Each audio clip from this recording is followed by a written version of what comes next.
Welcome to NFL Kickoff Live. It's the best 2 hours of football talk every single Friday. We'll go around the NFL, talk about every team and every game, and we'll get local insight you can't get anywhere else but right here on Locked On. So I'm your host, Tanitra Batiste. Alongside me, of course, my guys Jarvis Davis and Kyle Krabs, and we are going to go straight to Thursday Night Football, where the Lions let everyone in Titletown know they've arrived, or have they?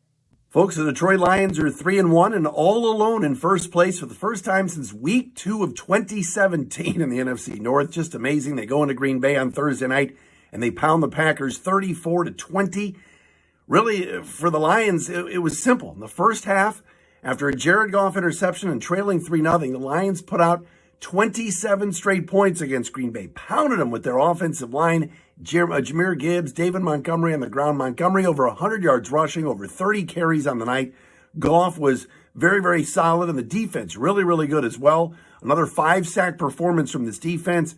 They take care of business and knock off the Packers for the 4th consecutive time and for the 2nd straight time at Lambeau Field under the lights. Don't forget to subscribe to our Locked On Lions show, our Locked On Lions YouTube channel. Watch for free on YouTube. Lions are 3-1. The Lions-Packers matchup has turned into the Lions-Packers matchup of old, just with the roles reversed. 4 straight wins now for the Detroit Lions against the Green Bay Packers, a 34-20 drubbing, the latest in the line from Thursday Night Football. I'm Peter Bukowski, host of Locked On Packers, and this game was lost at the line of scrimmage for Green Bay. They couldn't block Detroit's front, not even the backup interior defensive lineman. They could do nothing. They got absolutely punked at the line of scrimmage in pass protection, where they have been one of the best pass protecting teams in the NFL through the first month, at least until Thursday night. The problems didn't end there. On the other end of the line of scrimmage, the Packers defensive front, they get absolutely bullied. 43 carries, 211 rushing yards for the Detroit Lions. To add insult to injury, Jared Goff gets off with a big scramble. Khalif Raymond hits a 40-yard run. This was an absolute butt kicking. And right now, the Lions are in control of this division and of this rivalry.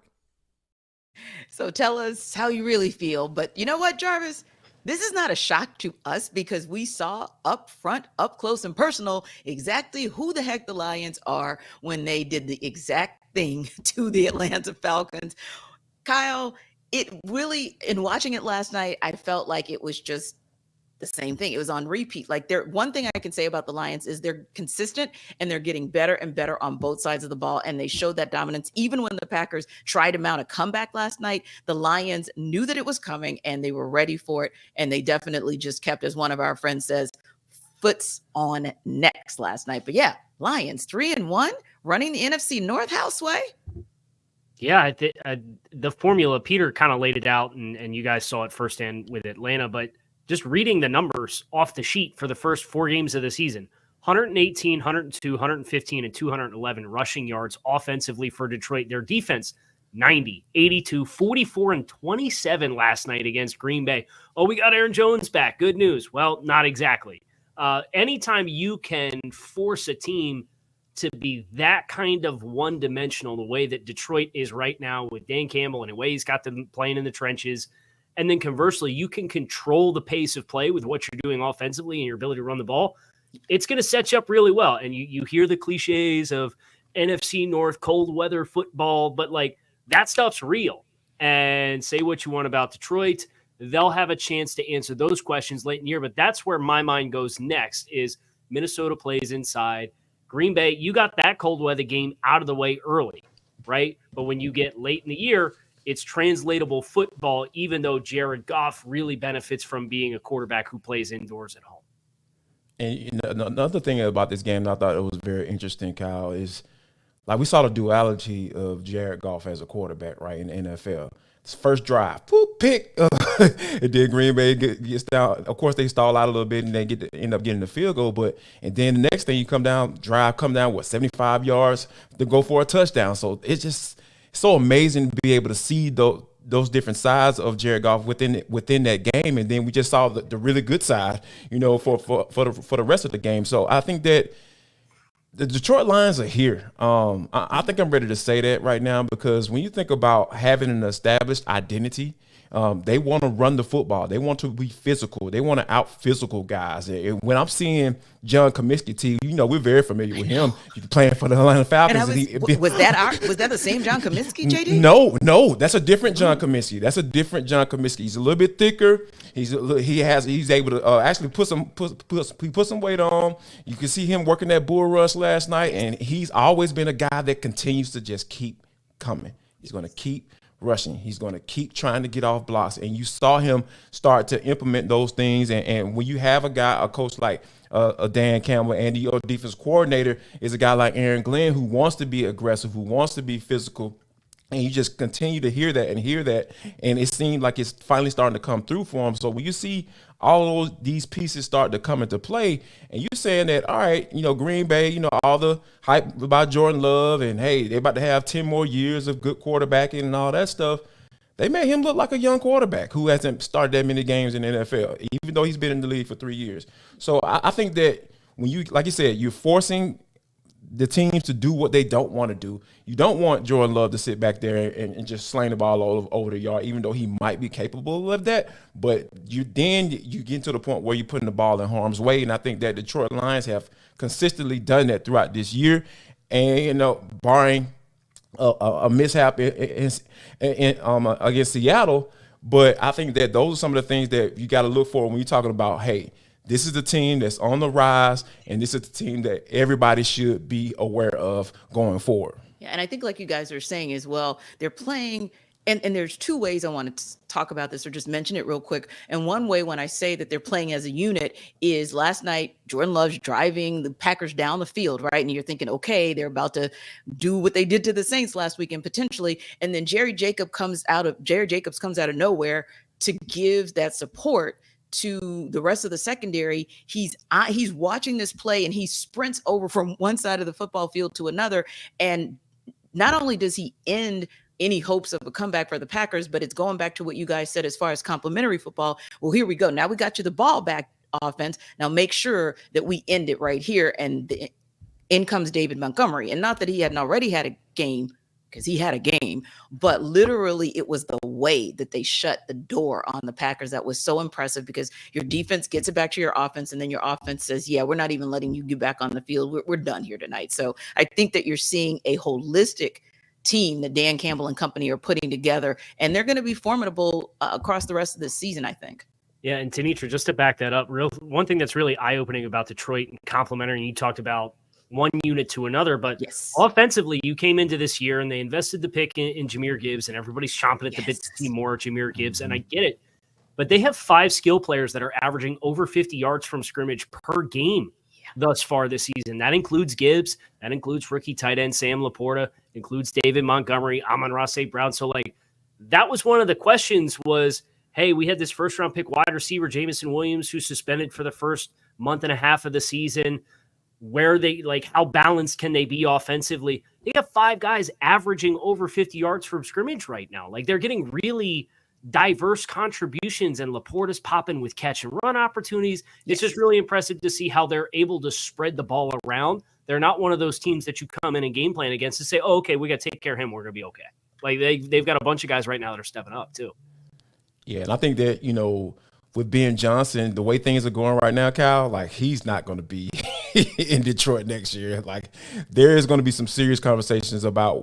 We know every year that a head coaching spot might come about, and I'm sure probably it's going to be in Chicago more than likely. If we're talking about bottom teams, I know we're going to talk about that a little bit later on, but I feel like Ben Johnson is really coaching himself into a situation where he's not going to be able to turn down a head coaching job this summer. Now, you make a good point about Ben Johnson, but Casey, let's talk a little bit about what's going on and where does Matt LaFleur go from here, because there were some questions that came up. And one of the things that you guys mentioned is Jordan Love. And yeah, he is 3 years into the league, but he's not exactly 3 years experientially. And it looked like in every phase of the game, the Lions were ready. They were prepared for anything and everything that the Packers had to throw at them. And so my question is, in terms of what Matt LaFleur has to work with on all sides of the ball, kind of where does he go from here as far as getting his team ready? Because yes, they did come back on the Saints, but let's just be real. They came back on a Saints team that was without Derek Carr for the second half. And Jameis Winston was okay substituting for him, but ultimately speaking, that wasn't exactly 100% Saints team. So yeah, I just wanted to know out of curiosity, we're talking a lot about how good this was a showing for the Lions and how consistently it was a showing for the Lions, but what are your concerns in what you saw with the Packers? Well, I think long-term, you're a little worried about what happens now along the offensive line with Bakhtiari going on IR, with him getting his knee scoped, and that's been feels like a 3-year saga at this point. Yeah. And I know they've been without Ogden Jenkins, at least for stretches of the opening stretch of the season as well. They've been dealing with some really adverse conditions for player availability. Christian Watson's supposed to be their big play receiver. He was out there, but he really didn't look great, if we're being honest. I mean, Aaron Jones has struggled with availability right now. A.J. Dillon looks pretty lethargic as a runner. So, you need a spark. And you've got all the concern was when you came into the year, you got a first-year incumbent starting quarterback in Jordan Love who had one previous start with a bunch of first- and second-year pass catchers in the passing game. You thought that they were going to really lean on this running game.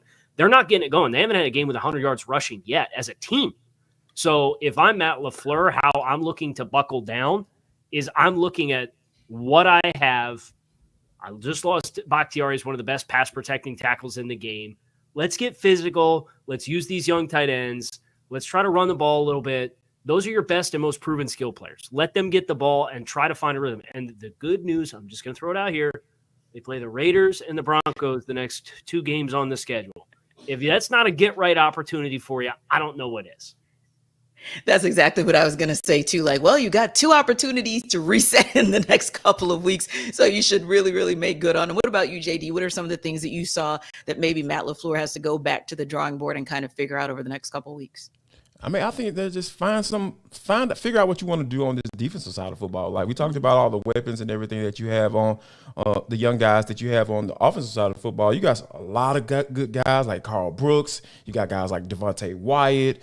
All of those guys that are guys that can get home, they can get to the quarterback. So I think you need to be able to figure out how you can put those guys in situations so they can flourish, right?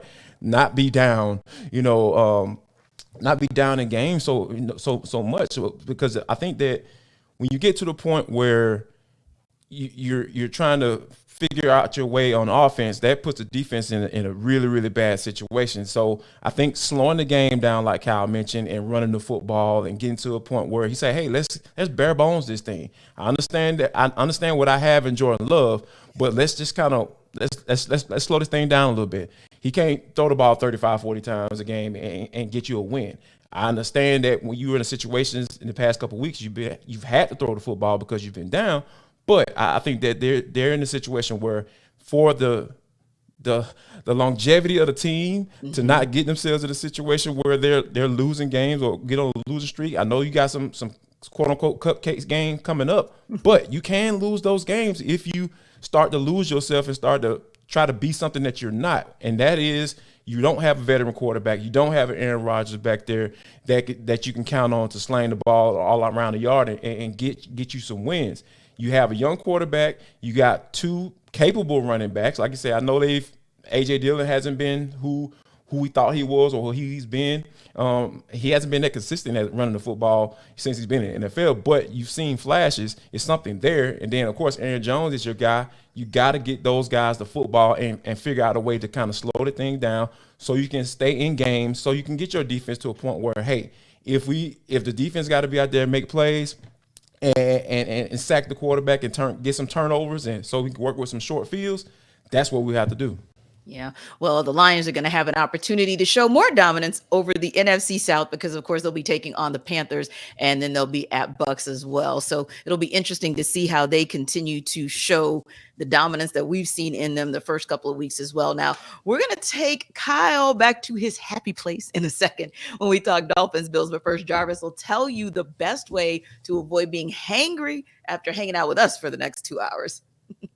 You will never be angry listening to Kyle Krabs, Tanisha Batiste, and myself, Jarvis Davis. I said my name in third person. Yes, I'm speaking in third person right now. But let me tell you about a DoorDash. DoorDash is the place you need to go because, hey, guess what? If you're missing some syrup for your pancakes, you need some ham and for your burger, you know what I mean? Like, yeah, all that stuff. If you need all that, all you got to do is hit up DoorDash because they got everything you absolutely need. So they can get grocery delivery that actually delivers. With thousands of grocery stores to choose from, you'll find the best in your neighborhood and boost your local community with each and every order. So, you know, I know you're sitting there right like, okay, Jarvis, like, what do I need to do? What's the deal? What's the hook? I got the hook right here for you. So get 50% off your first DoorDash order up to a $20 value when you use code LOCKEDONNFL at checkout. Yes, that's 50% off up to $20. No minimum subtotal. Pay attention right there. That's key. No minimum subtotal and 0 delivery fees on your first order when you use the code LOCKEDONNFL. So don't forget, that's code LOCKEDONNFL for 50% off your first order with a DoorDash.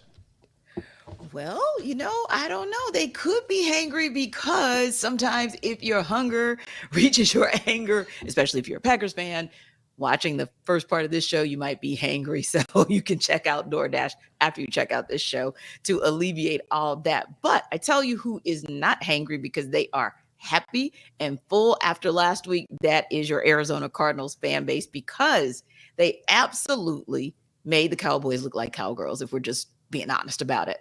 So when you look at them, do you see? We'll talk about that a little bit later. But like I said, we're going to go to Kyle's happy place because we know he's always happy to talk about the Dolphins, and they have a huge matchup this coming weekend against the Bills. Yeah, you have the Dolphins in a position to kind of legitimize themselves. Obviously, they played a couple teams in the Los Angeles Chargers, who were a playoff team last year, New England Patriots with Bill Belichick on Sunday Night Football, and then they do what they did last Sunday to the Denver Broncos to really kind of catapult their offensive production for the first 3 weeks of a season into like historical stratosphere. But they're playing the Bills, and the Bills are top 3 in just about every major statistical category defensively. So I think that's really where the focus is Miami is glitz, glamour, touchdowns. There's all this focus on Miami's offense versus Buffalo's defense. And I think it's a fascinating matchup for Miami because when you watch how Miami has played teams thus far this season, they haven't had a team that plays kind of a simplistic style of football the way that Buffalo does. They don't get super exotic, but they're very good at what they do. They have a mastery of that system. I know Sean McDermott is calling the plays for the first time. That was Leslie Frazier's gig, but McDermott's been the head coach there since 2017. So there's this level of mastery, of trust, of leverage, and passing off players in zone. They don't play country zone where it's like, okay, I'm just going to drop the grass and cover this third of the field. Like they're very sticky in zone coverages. But Buffalo, conversely, has played teams that have been very static in the first 3 weeks of the season. Not a lot of pre-snap movement. Miami is head and shoulders the most dynamic pre-snap offense in the league right now for all of the shifts and motions and their ability to test that element of Buffalo's defense. I think that's where the attention really gets to be fun for the chess match that you're expecting for this game. Miami's getting Jalen Waddle back. I would expect both offensive linemen that are probably questionable when the final injury report comes out, and Teron Armstead. And I know he just said in the locker room like 3 minutes ago that he'll be out there. He didn't practice on Wednesday.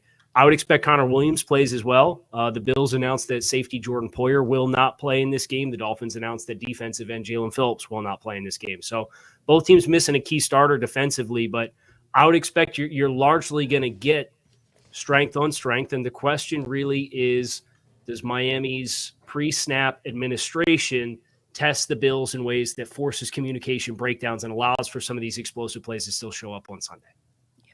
And what you saw in the Dolphins last weekend with the total annihilation of the Denver Broncos, really, it looked like one of the most, if not the most complete team in the league, at least through these first couple of weeks. So Jarvis, would you say that when you look at the Dolphins, you feel like they are that much of a complete team? And if they're not the best, they're certainly one of the top 3 so far in the league this season? Yeah, I would have to put the Miami Dolphins up there because when you think about the way that what they do on offense, like Kyle said, talking about, one of the top teams as far as pre-snap motion, like think to the tune of like 77% in NFL. So like when you think about what that means or what that does to a defense, like a lot of times when you get those guys moving, you like a lot of times the quarterback from a pre-snap standpoint is looking at the defender, looking at that linebacker. Is he moving with the guy, or is somebody taking off and running across the formation with the guy who's going into motion? So all those things are like basically pre-snap reads that they can tell you like, okay, that can determine coverage. So if that man is going across the formation, following him along, so more than likely that's man coverage. If he's just taking a step over, the linebackers are shifting over one step. A lot of times it's zone. So it's a lot of different things that you can say that you can get, or indicators that you can get before that ball is snapped, and say, okay, it gives the quarterback like Tua Tagovailoa, who has been absolutely amazing. This dude is so accurate with the football. It's just really cool to watch, because Tua is a guy that it's hard not to like him.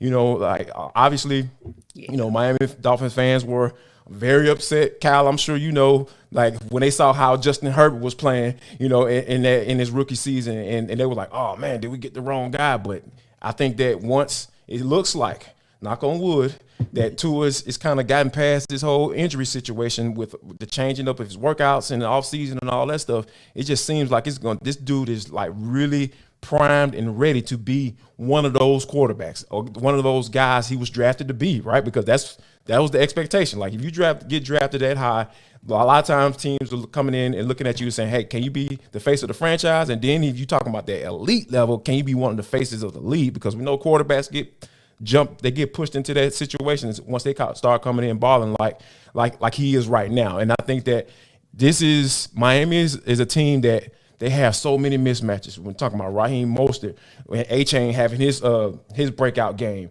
And then you got Jalen Waddle, who was out last week. Now he's coming back.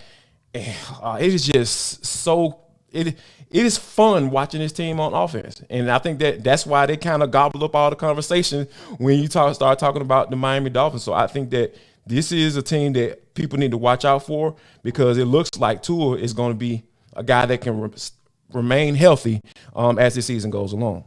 Now, the Dolphins, of course, are one of only 3 teams that are still undefeated. So you look at them and you kind of compare them to how they're playing, KC, versus, say, how the Philadelphia Eagles are playing, how the San Francisco 49ers are playing. How does your home team stack up? So I think Philadelphia is the one who I think has the most room to grow versus what their first 3 weeks of performances have looked like. Yeah, I'd agree. I think San Francisco's probably playing more complete football just because of how good the defense is. Yeah. Miami really struggled against the Chargers in week 1, and they have gotten consistently better in the run defense, which was such a big talking point out of that first game where the Chargers ran for 233 yards.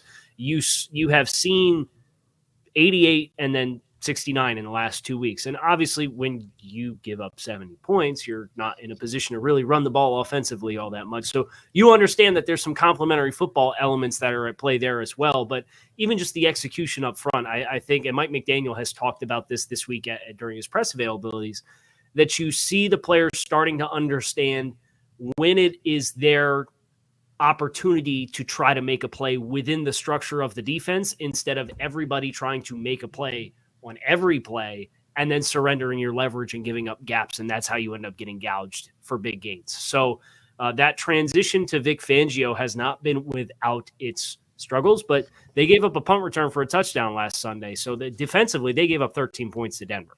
So it's even better than what the final number on the scoreboard looks like. And I think that's where, when you hang them against San Francisco and Philadelphia, I think they've certainly been more robust offensively than what Philadelphia has been early on. It's just, I think San Francisco humming a little bit more consistently across the full 3 games. I'd probably give the nod to San Francisco. Yeah. And Jarvis, you have, not to disclude or not include the teams that are not undefeated, right? Because you have a tier of teams that are still potentially just as good and should be in that conversation of best teams, whether you look at who the Dolphins are headed to take on, the Buffalo Bills at 2-1, or you look at, and of course, I'm just a homer here. I know the Steelers are at 2-1, but they're not in that conversation. It probably would be more Ravens and Browns, to be honest with you, at 2-1. But then 2-1. But then you have a team like the Colts. Interestingly enough, they're 2-1. You've got the Chiefs. That to me is probably because now the Cowboys are 2-1. I think the Chiefs are probably your best 2-1 team that belongs in the conversation with those 3-0s. Absolutely, because a lot of times we in that first game of the season, obviously they lose to the Detroit Lions. You think about the Chiefs and how they looked in that game, and it was very clear and obvious that they were missing their best player on both sides. Second best player on offense, and the best player on defense on the defense side of the football, on Chris Jones and Travis Kelce. So I think that when you think about that aspect of it and having my homeboy. Like he's the best player in the league. Like that is so when you think about them still being in that game and then once you get Travis Kelce back, you got Chris Jones, they work out something, the situation with the money and all that stuff. And you see that how by both of those guys, they changed the way that offense and defense look. So I think that they have to still be mentioned in that conversation as far as you talking about the best team in the league. The Kansas City Chiefs names have to be in there. And let me give you one more that you mentioned, the Cleveland Browns. I feel like when you have an elite defense, I'm going to go ahead and say that, elite defense. Yep. When you have all you got to do is just have your quarterback come close to the way they're playing right now, and that shouldn't be asking a lot for a $200+ million quarterback in Deshaun Watson. Like he's starting to come along, he's starting to see some things. He's working to get to where he needs to be, but. Yeah. Like if Deshaun Watson can give you at least a portion of the player that he was before all this scandal stuff started coming down, I really feel like the Browns could elevate to a level where they're being in those conversations about, okay, one of the best teams in the league. Yeah. Would you say cosign? Yeah, I agree with Kansas City too, especially when you consider defensively what they've been able to do to start the year. Holding Detroit to 21 points is not a small deal. As now we know, right? Exactly, And they're in the top 10 in just about every major statistical category. In points per possession defensively, it's 1.03 points. That's third in the league. So you think about all of the offensive firepower that Kansas City is capable of with Mahomes at quarterback, and you understanding the wide receiver room is going to have ups and downs with young players like Tony and Sky Moore, but Kelce being back and getting further separated away from that knee sprain where you could tell he really wasn't right in the week 2 game against Jacksonville. They're going to continue to ascend, and they've got a great test this week against the Jets defense. And then they have a Brian Flores-led Minnesota defense that blitzes 63% of the time through the first 3 weeks. So really interesting. With a bad secondary. Right. But the question is Sky Moore and Kadarius Toney, or can they win those one-on-one matchups against a bad secondary? So I'm really intrigued with those two matchups against a super high-pressure team in Minnesota, and then a team like the Jets that they don't play super exotic stuff, but they're very physical. They're very fast defensively. So I think we'll continue to learn more about what this year's edition of the offense is going to look like for KC, but I'd absolutely put them in that conversation just based off of the way that they've been playing complementary football. Yeah, and that's a great point that you make, because you talk about the fact that, hey, they scored 41 points. I don't care if it was on the Bears. 41 is 41 is 41. But I think the number that probably is the number that's hidden, or should I say the numbers that are hidden, doesn't matter whether it's the Jaguars or the Bears. When you're holding, and to your point, the Lions, now that we've seen how high powered that offense is, when you're holding an NFL team like the Lions who can score at will to 20 points, and then you're holding the Jaguars to 9, and then you're holding the Bears to 10, that's still something to be said about that Kansas City Chiefs defense that maybe doesn't get as much attention or as much shine or spotlight as their offense does. So yeah, absolutely a great point that you make there. But listen, when we come back, we'll talk about whether or not one particular team got exposed as a pretender, or do Jarvis and Kyle think that these guys are still contenders? We'll talk about it, but first, Jarvis is about to put you up on game. Jarvis Davis here for Game Time. How about this, guys? I need you to go to the best place for last-minute tickets deals. If you did not hear what I just said, I need you to go to the best place for last-minute ticket deals. What's the place, Jarvis?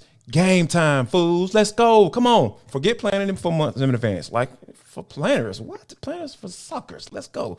We're going to get this last-minute deal with tickets right up to the day of the event. You can get exclusive flash deals on tickets for football, basketball, baseball, concerts, comedy, theater, and more. It is the fastest-growing ticketing app in the country for a reason, y'all, because we don't want to plan. We plan for everything. We plan for our kids. We plan for school. We plan for our husbands, our wives, all that stuff.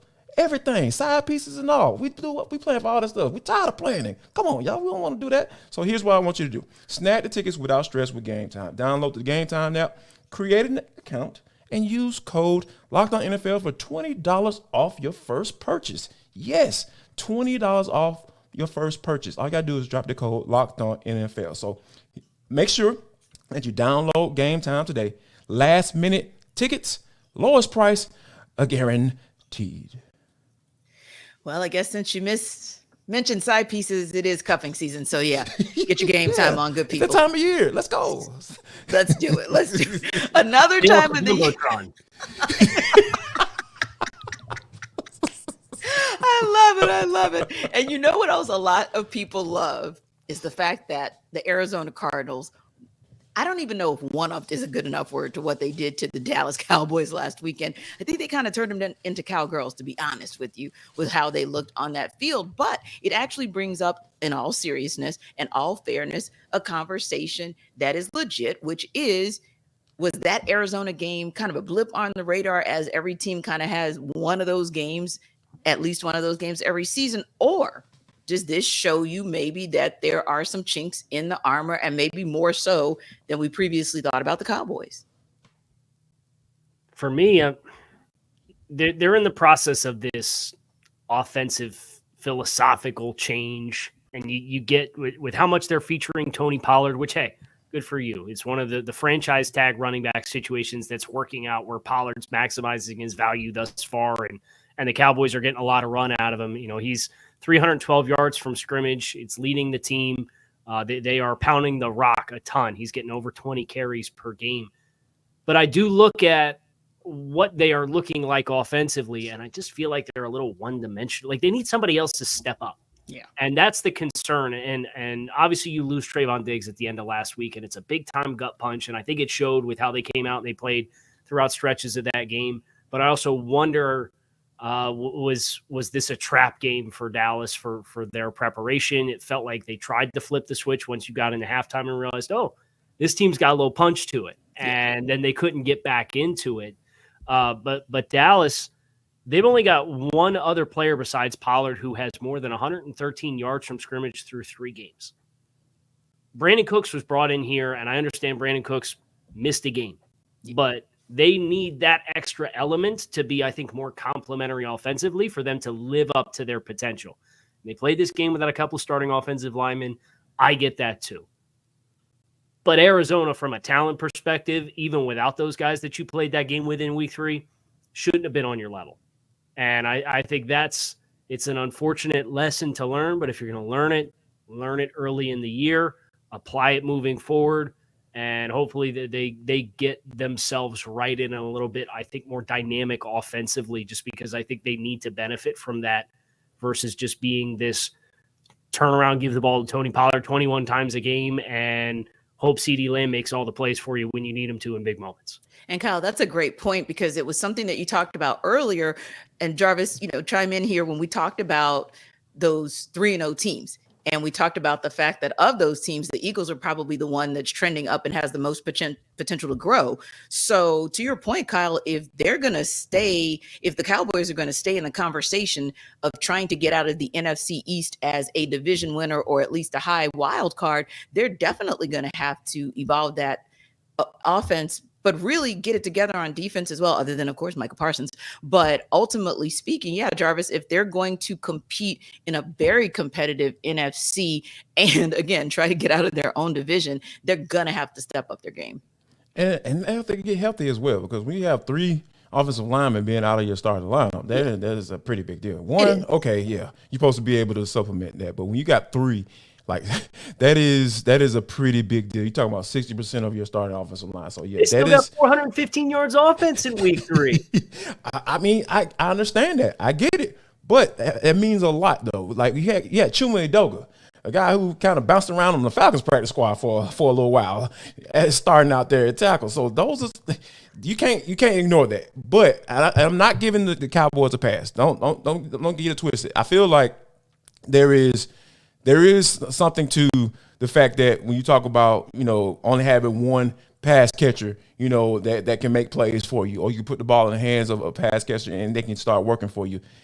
Featuring Tony Pollard like that, is he Ezekiel Elliott? Like, because that's what this offense kind of looks like, because you're getting turned around, handing the ball off to him. You're trying to run that power running game and get that going and all that stuff. But it just seems like this is the Cowboys that we're used to kind of seeing. It seems like Dak Prescott, I think he's a good quarterback. Anybody who want to argue against that, okay, we can have a conversation, but I don't think it's worth having because I feel like the guy is a good quarterback. Yeah. It just seems like it's always something missing with this team, and I'm not sure that this is a situation where we can say the season's gonna go off the rails for them. I'm not saying that, but it just gives you a peek into what we can come to expect in these games, that we can point at the schedule and say, oh, this might be a trap game for them. This might be a trap game for them. And this was definitely one of those games where okay, yes, they can definitely slip up in this game because, one, like they were running right at Michael Parsons.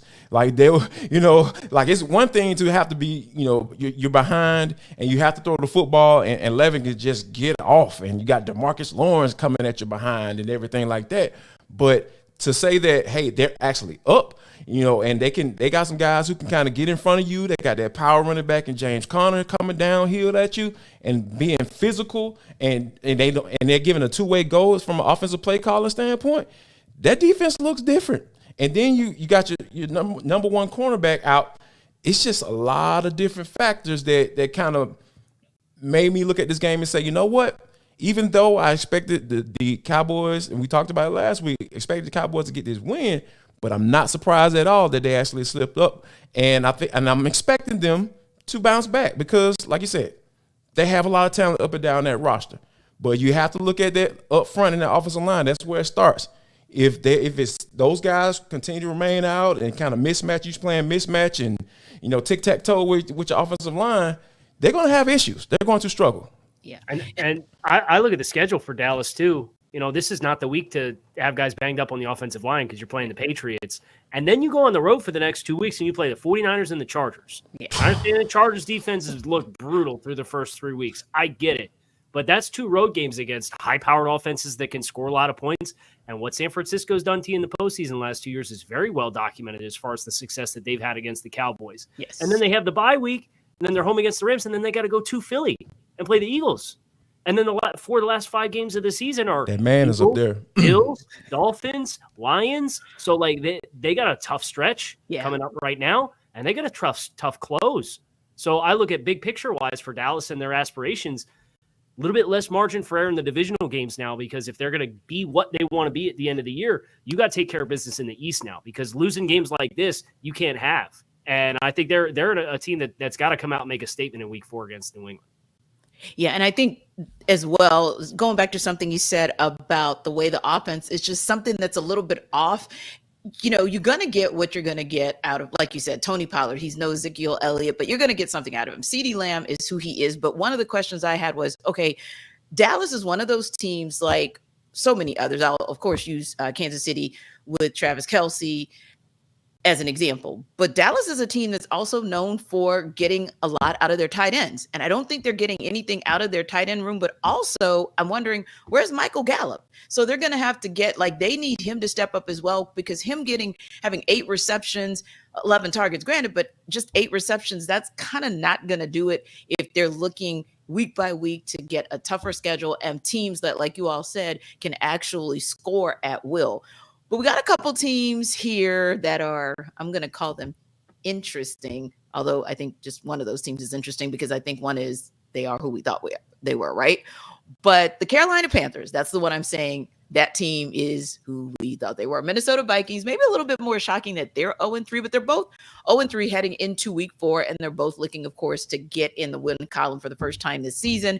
Panthers are currently a 4.5-point underdog in this one. And so Julian Council is going to take us, he of Locked On Panthers, and sell us on why the Panthers will cover that spread.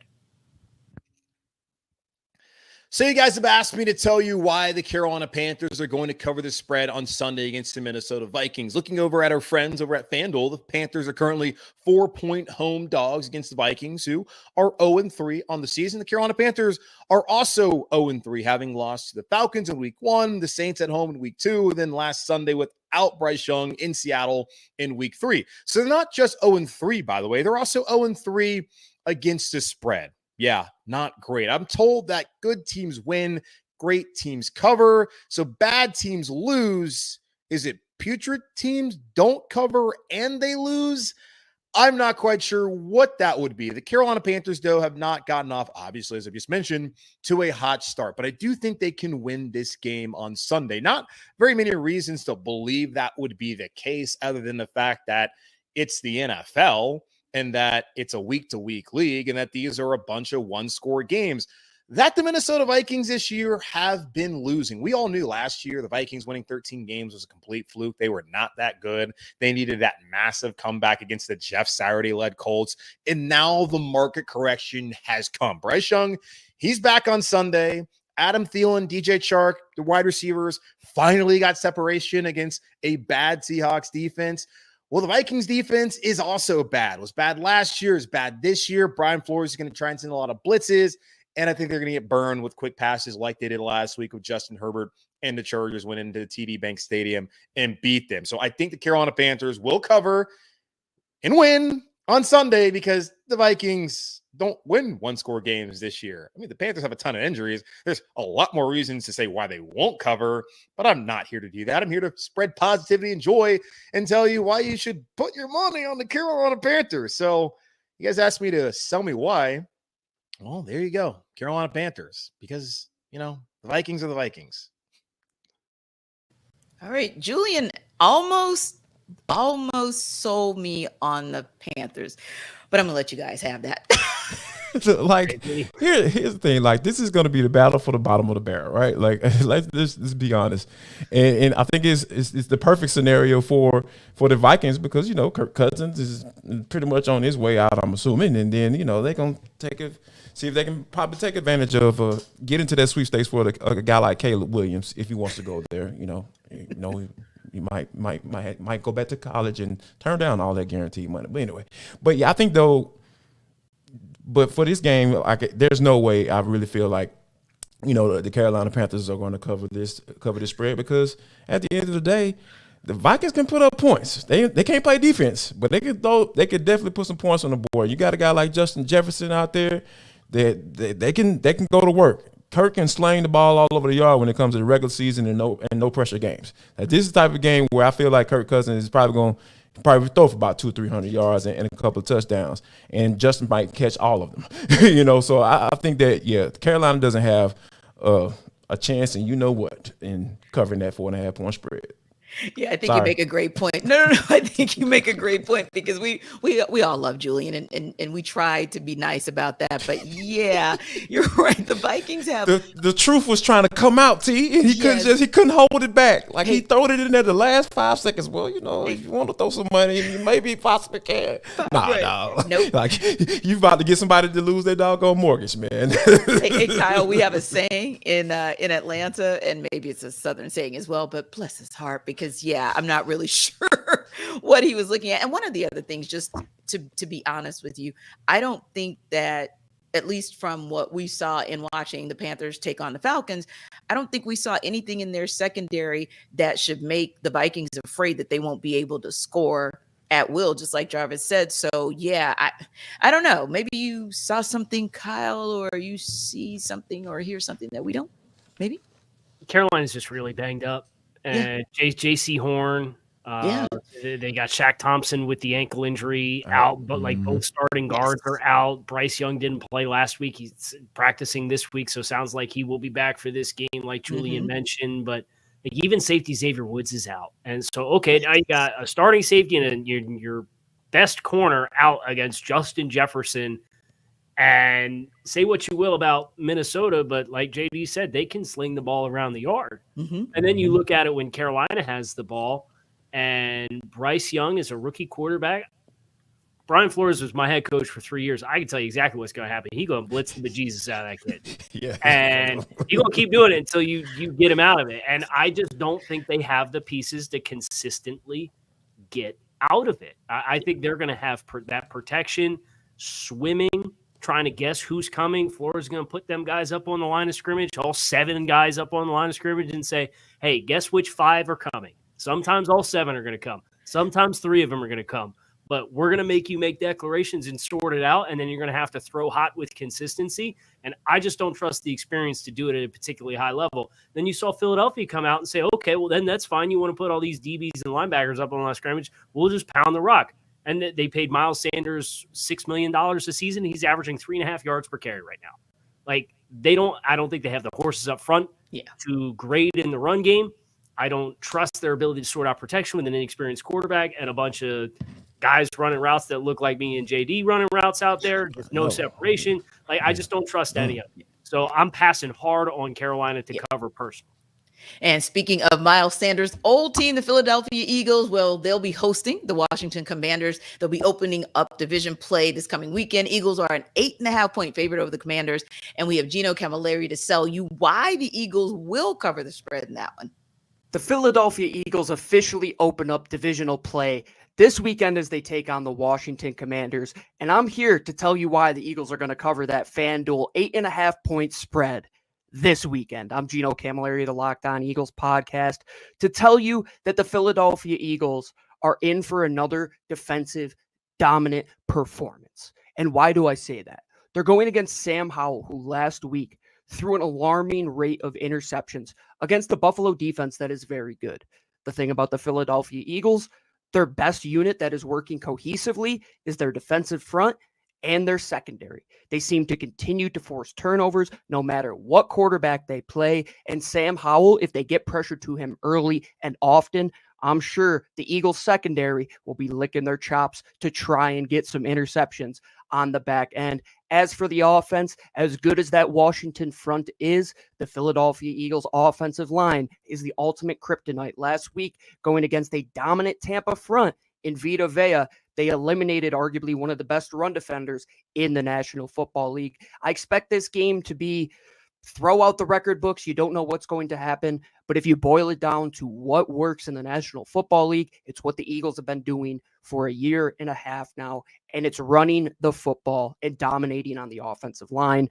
The Eagles should open up the pass game. It looked like they started to get things going in the second half last week against Tampa Bay. And 8.5 points, it might be close through 3 quarters, I would say.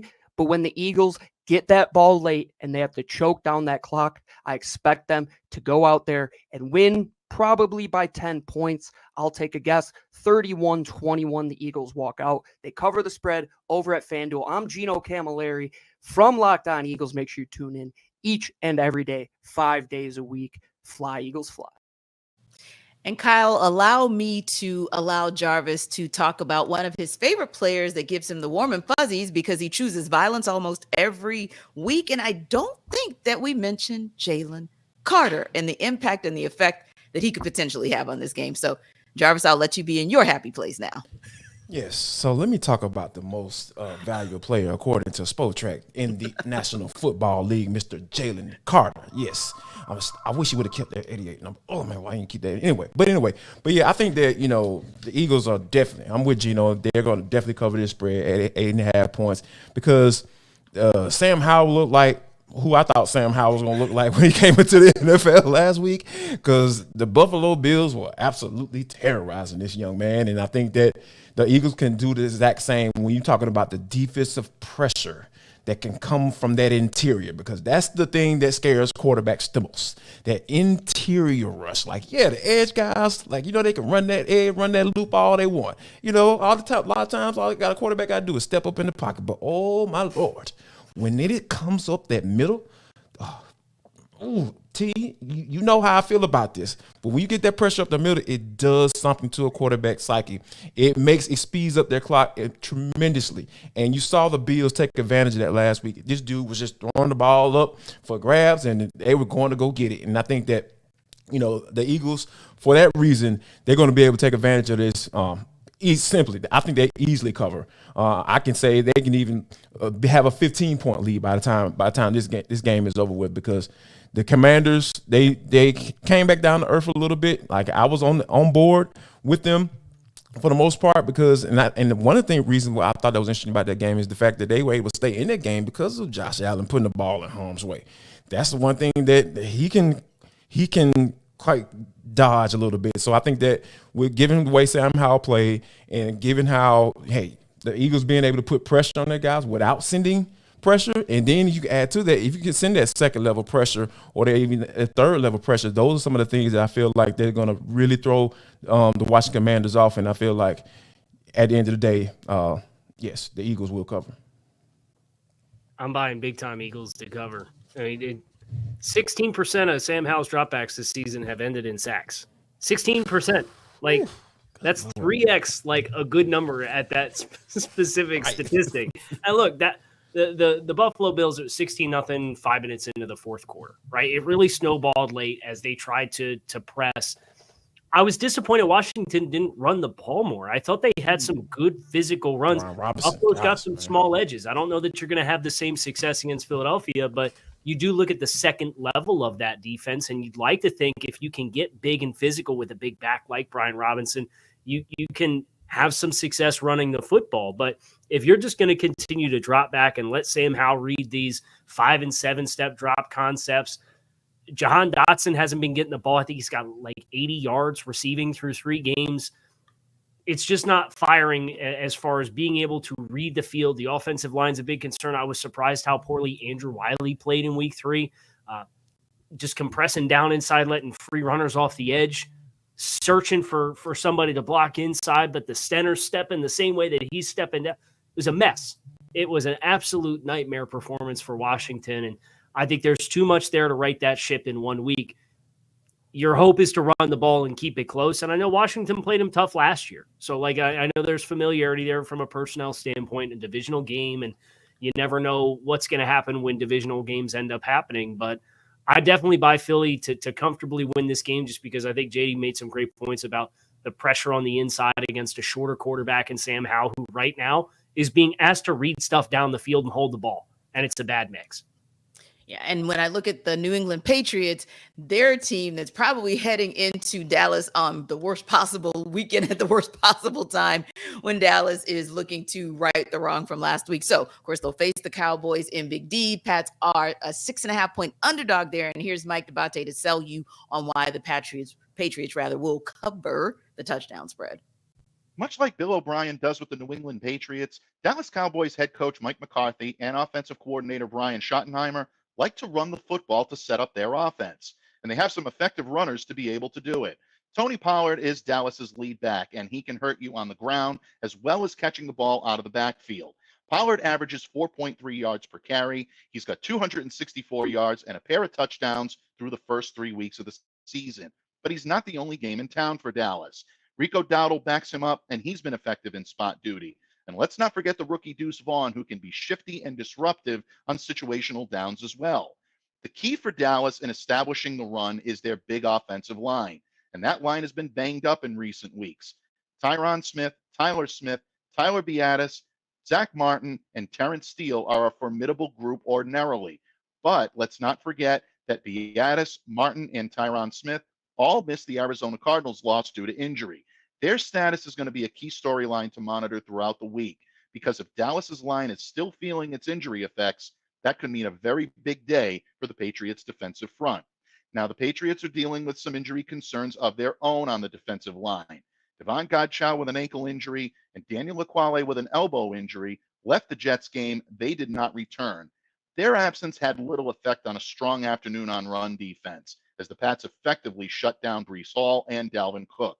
With Ekuale now on IR, that means that pass rush weapons like Dietrich Wise Jr., Christian Barmore, and rookie Keon White really need to step up to help provide some help for Lawrence Guy and Devon Godchow if he plays in this game.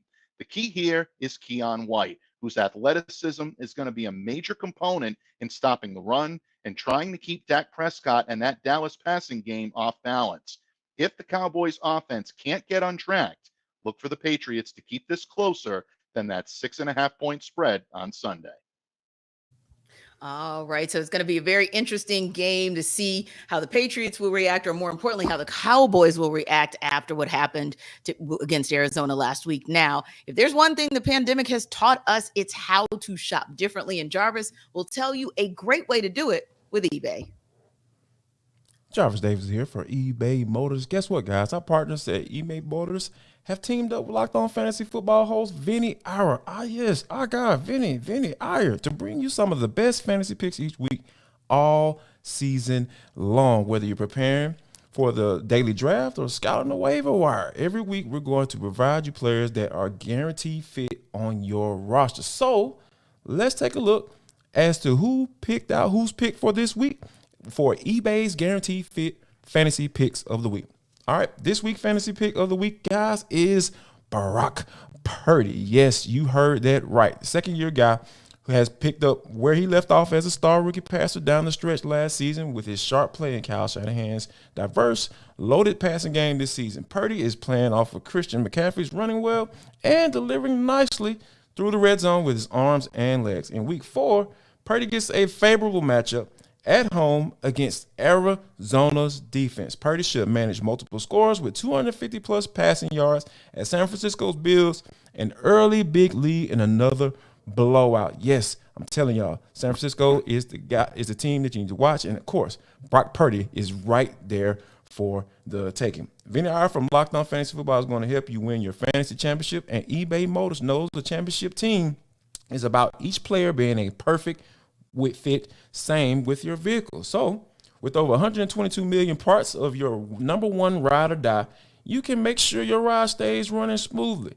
From brake kits, LED headlights, or roof rack, bumpers, whatever your baby needs, eBay Motors has got you covered. So, and with a guaranteed eBay fit, it's guaranteed to fit your ride the first time, every time, or your money back. Plus, at the prices, you're getting out of here with some money in your pocket. So who's not trying to save money right now? So go to eBay Motors right now. Because, hey, I got an old school Buick that me and my brother were trying to restore. Like, I might have to hit eBay Motors up. Y'all got some old school parts? Yes, definitely go check out eBay Motors. So keep your ride or die alive at ebaymotors.com.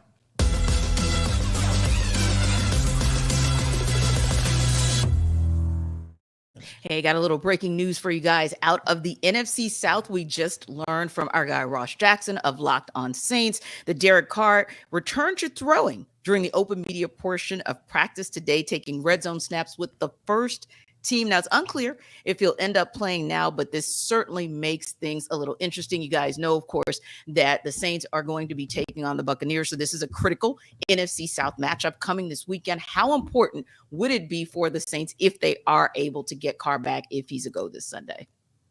I think one of the things that you have to take a look at, this is the difference between the guy you brought in, you paid all that money to come in and try to get a win versus a guy in Jameis Winston who can't seem to stick around as a starter in this league, or who's looked at as a backup quarterback now in this league. So I think that if they're able to get a guy like Derek Carr back, I think it's going to be beneficial to the Saints, because we know how this NFC South is.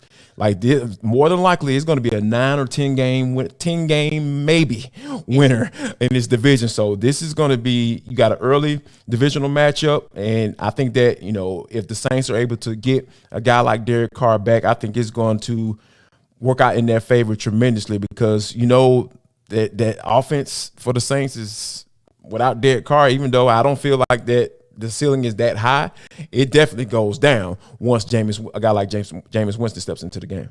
Yeah, KC, when you have a QBR of 54.2 and passing yards of 101, I don't care if you just played or didn't play a full game, that's still pretty abysmal for an NFL quarterback. That's not the kind of thing that's going to keep you in the conversation of possibly winning your division or maybe sneaking into the wild card. So yeah, getting Carr back could potentially give the Saints an even more competitive edge against the Buccaneers, especially when we know that at moments the Buccaneers are kind of showing signs. Baker Mayfield is showing signs of having the ability to make that I'm going to use that term loosely, but make that a somewhat potent offense. Yeah, and I know I sympathize with the situation New Orleans has been in, where there's been a lot of incontinuity I in the don't. backfield with Alvin Kamara, with his suspension, and Tony Jones and Jamal Williams and Kendre Miller is a draft pick that they brought in. There hasn't been a lot of consistency. This is a team that offensively is averaging 3.4 yards per rush through the first 3 games, and that includes a game against the Green Bay Packers, who just gave up like 211 rushing yards to the Detroit Lions last night. So you got to find something to have a spark. And I agree with JD with what you invested in bringing Derek Carr in here with a big player like Chris Olave that can make plays down the field. You just need more body of work together to try to build and stack some momentum. And look, you look at what's coming up down the pipe. They're at New England next week too. So being able to get more reps, try to establish more consistency and chemistry and continuity throughout the offense with your starting quarterback, the guy you're going to ride with throughout the season. I think there's a big picture benefit, and I also think there's a benefit this week too, because obviously the risk reward of Jameis Winston has been well documented as far as ball security goes. And I think it'd be a huge boost to New Orleans for their chances to try to get back in the win column. Yeah, and let's not act like Raymond James is that friendly of a stadium to Jameis Winston. So there is that too. Well, we are now heading to our number 2 of NFL Kickoff Live. Of course, this is the best football talk you're going to get every single Friday. We'll talk you all array around the league. We're going to talk about every team, every game, and of course, just like we talked about moments ago, get you breaking news. And speaking of that breaking news that you're going to hear from me, Tanisha Batiste, along with Jarvis Davis and Kyle Krabs, we're going to talk about some news that hit today for the Los Angeles Rams, signing tight end Tyler Higbee to a contract extension. Guys, that contract extension is a 3-year deal worth $27.5 million, up to $30.5 million with incentives and $17 million guaranteed. And of course, the Rams also opened Cooper Kupp's 21-day practice window to return from IR. So it looks like things are looking pretty good for that team out in LA. I like this extension for Higbee too. I mean, he very quietly has over 2,000 receiving yards over the last 4 seasons combined, and they're a team that has taken their lumps with the whole, them picks movement that happened across a 4 or 5 year window, and the salary cap's not real. Well, it is. There's just ways to defer the consequences of your actions, and that's what this year's roster looks like. But you got a guy like Higbee who's been super productive. He's still got plenty of life left in the tires. He's only 30 years old for a 3-year window. It's not a super long-term contract. You got to start paying some players and lock them in and have pieces to work with as you take this young nucleus that's here of all these first and second year young players and day 3 draft picks and UDFAs and find out who can play and who can and have kind of pillars to work with. And to have Higbee be a player who's under contract with an extension as a productive player, middle-class contract at the position. I really like it for the Rams. And after they get through this year, this is like the take your lumps year for the decisions of the last 5 years. You got a Lombardi trophy out of it, great.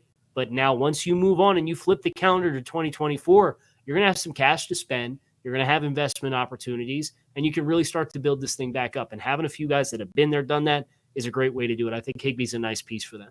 Now, Jarvis, we don't know if the Rams are going to see Higbee on Sunday. He's officially listed as questionable with an Achilles injury for Sunday's game against the Colts. But certainly if the Rams are able to have him go, he's a guy that with 11 receptions on the season, 132 yards, he's averaging 12.1 yards per reception. That's a pretty powerful addition if he can go. And, just as Kyle mentioned, yeah, he may be 30, but he's still operating like he's in his prime.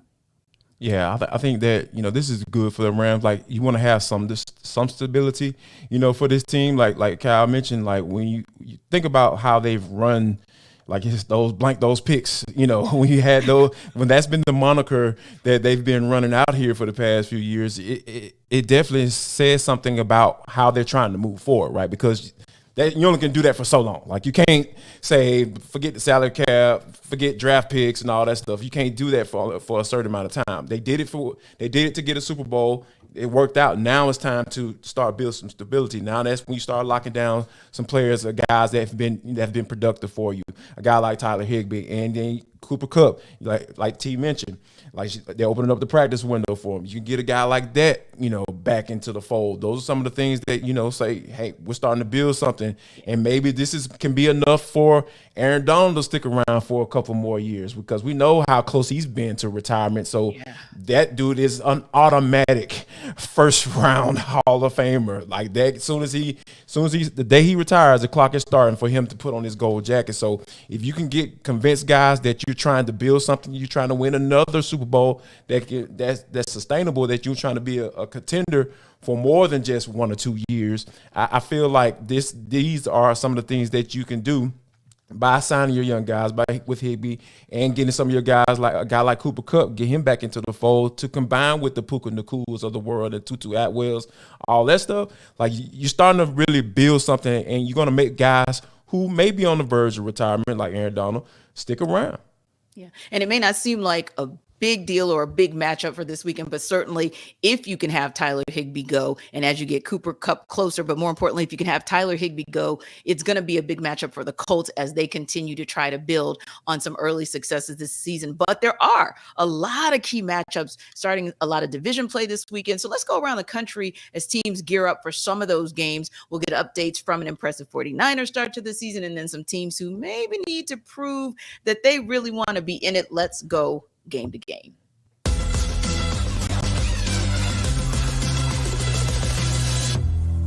The San Francisco 49ers trying to win their 4th straight to start the 2023 season versus the upstart Arizona Cardinals. Hey, everybody, I'm Brian Peacock from Locked On 49ers.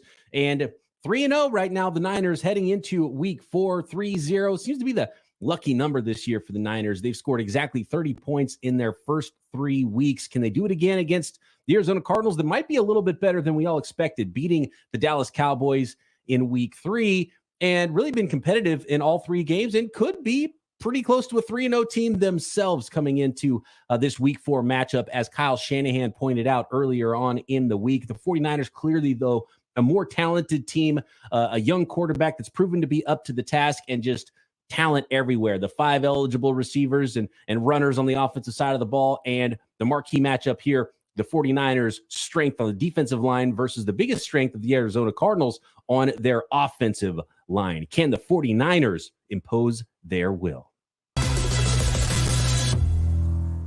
Hi, I'm Tony Wiggins with Locked On Jaguars.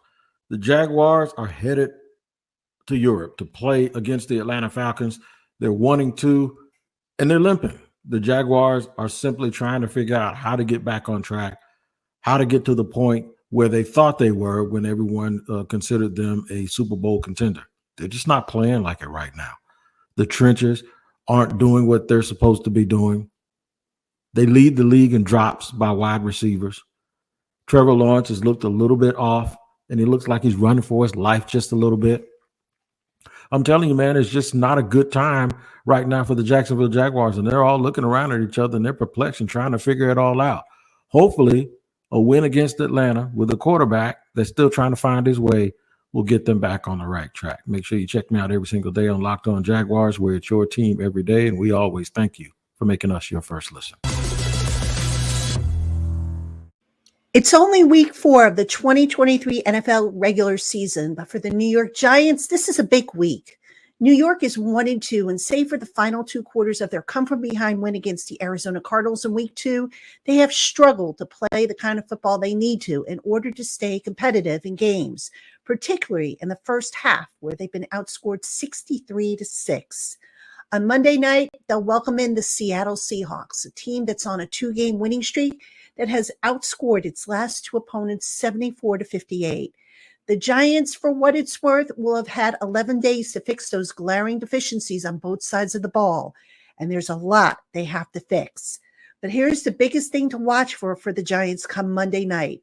If they come out flat, uninspired, and sloppy looking, as they have at times throughout the season so far, well, that's a problem that goes beyond the X's and O's, and is one that, should Monday's game result in a loss, could very well be the beginning of the end for the Giants' hopes of making their first back-to-back appearance in the postseason since 2007 and 2008.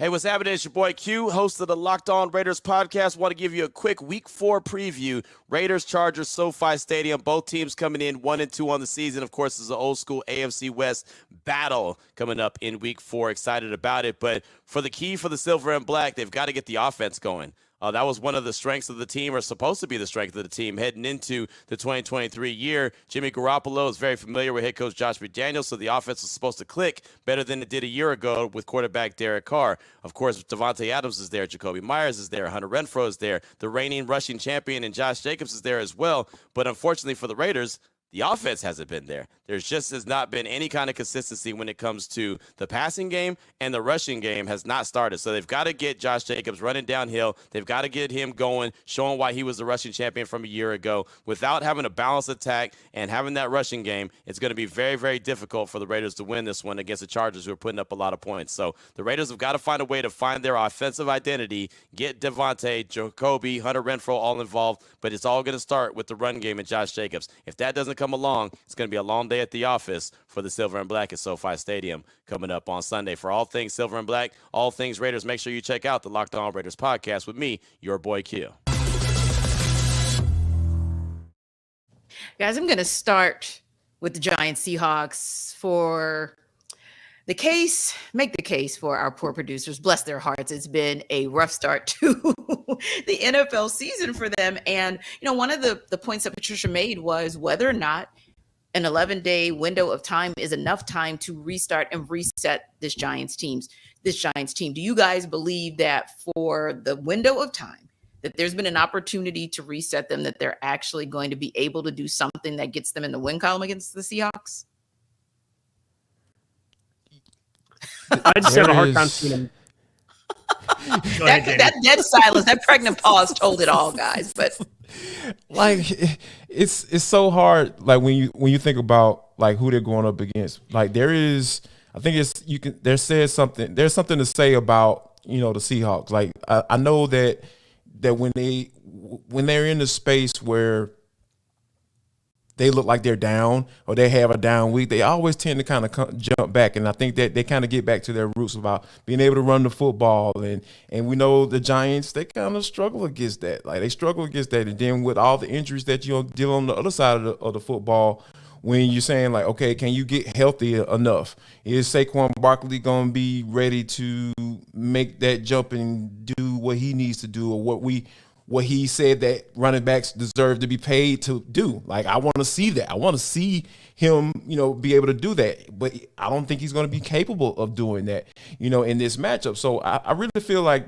the Giants are in a space where they're in a really bad space right now, because Daniel Jones got his money, and he's been up and down. Like, there's just no consistency with this team. So I really feel like the Seattle Seahawks are the team that I trust a little bit more. Even though they have a guy like Geno Smith at quarterback, we saw last year he was making a decent case to be, at least in the conversations for, either comeback player of the year or MVP type candidate. The dude was just playing lights out last year. So I think that with the Seattle, what they'll be able to do to be able to run the football, and as long as Geno Smith can take care of the football and keep the ball out of harm's way, I don't think the Giants have a chance in this one.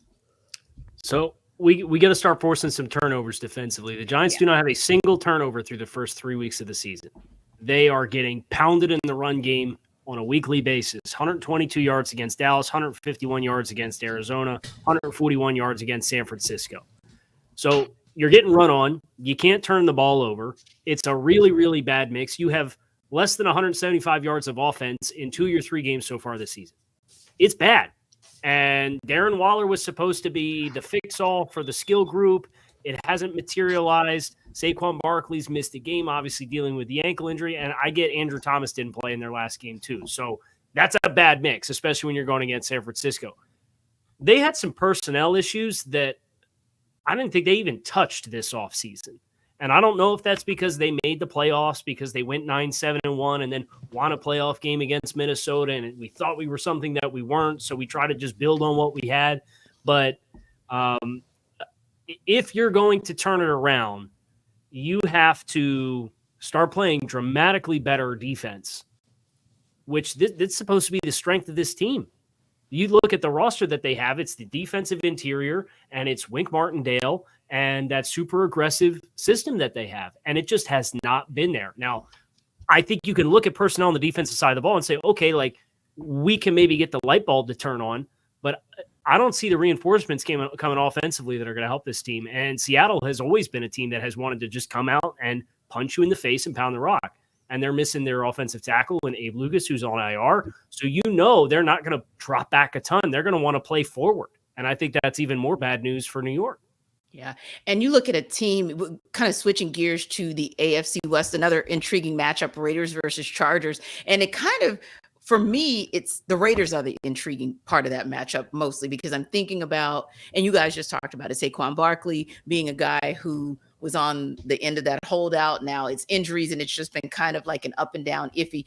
Feels like the same thing for Josh Jacobs, right? Like just can't get right, can't get going. Ever since the holdout, you're talking 45 carries, 108 yards, 2.4 yards averaging a carry. But also, of course, the news that just dropped about Chandler Jones and the fact that he's away from the team because he's been arrested, and Jimmy Garoppolo is questionable because he's still in concussion protocol. So the Raiders are an intriguing situation. And of course, the Chargers to me, they're intriguing because you just never know which Chargers team is going to show up. And you never know if the good Chargers show up, how long they're actually going to show up. So yeah, that's another one of those. Not only is it interesting or intriguing because it's a divisional matchup, but this might have big implications because both of these teams on different levels and for different reasons are trying to figure it out.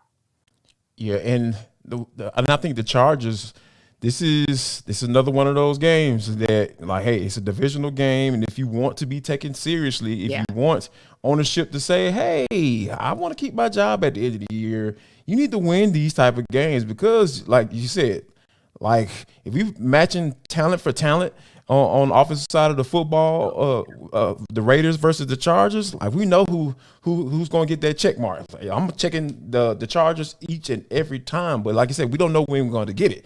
Like I don't know when to expect it. Is Justin Herbert going to have a off game? So it's just so many factors, and then when you factor in the fact of Mike Williams being out, now, and those receiver group always dealing with injuries. Seem like Keenan Allen, thankfully he's healthy. He's having a lights out type of year so far. So all of those factors coming into play, like the Chargers should win this game because I'll take Justin Herbert versus Jimmy Garoppolo 10 times out of 12, 10 times out of 10, you know what I mean? So, man, my math is off of there. I don't know what's going on with y'all, man. I did 12 out of 10.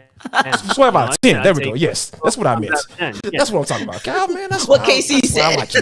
Yeah, that's exactly what he said. So, yeah, I'll take him 12 times out of 10. So, those are some of the things where when you're looking at this team and kind of matching up these guys from a skill standpoint, like the Chargers should win this game. They should be able to outscore the Chargers because the Raiders just look discombobulated on offense. And when you have a guy like Josh McDaniels as your head coach, like that's a problem. That is a big problem.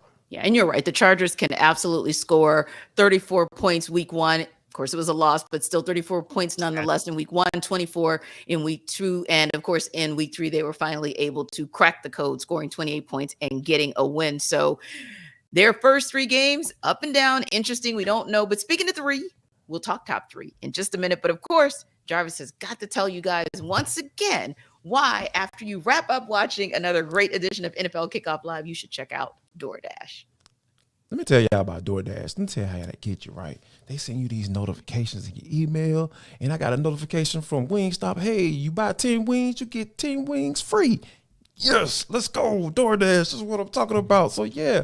Make sure you need to check it out. Also, not only do they have your favorite restaurants, I'm telling you, they got your grocery store now. And I'm telling you, it is so convenient. You get what you want right to your door with DoorDash grocery delivery. You can stock up for the week or order last minute cravings conveniently. I'm telling you, I fall into that cravings and convenience every time they send me that notification. So I need you to do the same so I won't be alone. So how about this? You've trusted DoorDash to deliver your restaurant favorite, so make sure you go them and check them out and see what Locked On has right for you. So all you got to do is go to door-to-door dash, download the app, and you're going to get 50% off your first order up to a $20 value when you use code LOCKEDONNFL at checkout. Yes, LOCKEDONNFL at checkout. That's 50% off up to $20. No minimum subtotal. I'm telling you, that's key right there. And 0 delivery fees on your first order when you download the app in the App Store and enter code LOCKEDONNFL. So don't forget, that's code LOCKEDONNFL for 50% off your first order with DoorDash. Go ahead and get that craving resolved. And who does not like 50% off of anything? So we appreciate that now. Also excited and appreciative that we are going into week 4 of the NFL season. But I got to admit, man, the season has gone by super, super quick. Now, there have been some players that we've had our eye on from day one, but we've also kind of changed players from week to week. So I'm curious to know, as we head into week 4, Jarvis, who is maybe that one player that you want to watch, and why are you looking to see what he's going to do this weekend? I'm going to watch Deshaun Watson, because they have a divisional matchup against the Baltimore Ravens this week. I talked about earlier about how elite this defense is. Yeah. They have the opportunities to really get off to a really good start in this division and continue to show that, hey, this is Kevin Stefanski deserves to keep his job. I'm trying to fire everybody this week. Brandon Staley, Kevin Stefanski. Like, I'm telling y'all, man, these coaches are on the hot seat because they have such talented rosters and they just haven't been able to figure it out. But it looks like Cleveland Browns are on the right track when it comes to, in this division, and they got a big time divisional matchup against the Baltimore Ravens. Y'all know how I feel about Lamar Jackson. I really feel like he's going to catch fire soon because Todd Monken is making him look like an NFL quarterback. He's giving some options at the line of scrimmage. He's being able to sling the ball around the yard a little bit. He doesn't have to run the triple option and stuff and like that anymore. And I really feel like this the Deshaun Watson has the opportunity to be able to say, hey, we're here in the AFC North, and I know we've been bottom dwellers, but hey, this year we're going to make some noise. Who are you looking for? A good performance, a breakout performance, a next man up performance from Kyle? I'm keeping it in the same game, and I'm looking at the Baltimore Ravens passing offense with Zay Flowers and Lamar Jackson, that combo. So Yes. Odell Beckham didn't practice today. Rashad Bateman didn't practice today. Ronnie Stanley didn't practice today. You got your top 2 pass rushers didn't practice today. Marlon Humphrey didn't practice today. Like, Baltimore's hurting going into this game. It's a really big game. And JD talked about just how good, statistically speaking, the Browns defense is. They are averaging 3.2 yards allowed per play defensively through the first 3 weeks. Like, crazy good. They're 3-0 if the Browns offense doesn't give the Steelers 2 touchdowns on that game that they played earlier this season. They've allowed 1 passing touchdown through 3 games. So if Baltimore's going to win this game with the injuries that they have, it's got to come, in my mind, Lamar, step up, have the big breakout game, right? They have changed how they play, and yet he's averaging about 203 yards passing per game. I think over the last 2 weeks, he has 1 completion further than 15 yards or 20 yards down the field. So let's find some chunks with this explosive dynamite wide receiver that you invested in. And then in the red zone, Zay Flowers has 5 targets in the red zone, and he's caught 4 of them for -6 yards. We got to find a way to take advantage of those targets with this key player that you had this vision for, that you drafted, and to get more production in the scoring area. So that, for me, is the matchup against Cleveland. If you get down in the red zone, you can't settle for 3. You're going to have to score touchdowns. And it's going to have to be, in my mind, because of Lamar Jackson and Zay Flowers.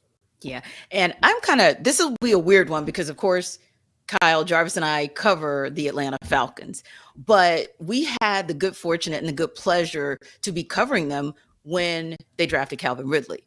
And Cal Ridley was a media favorite. He was a fan favorite. And of course, we know the gambling situation and things kind of went awry. And then he had the opportunity to have a new start with the Jacksonville Jaguars. And so far, it's been a pretty decent year for him.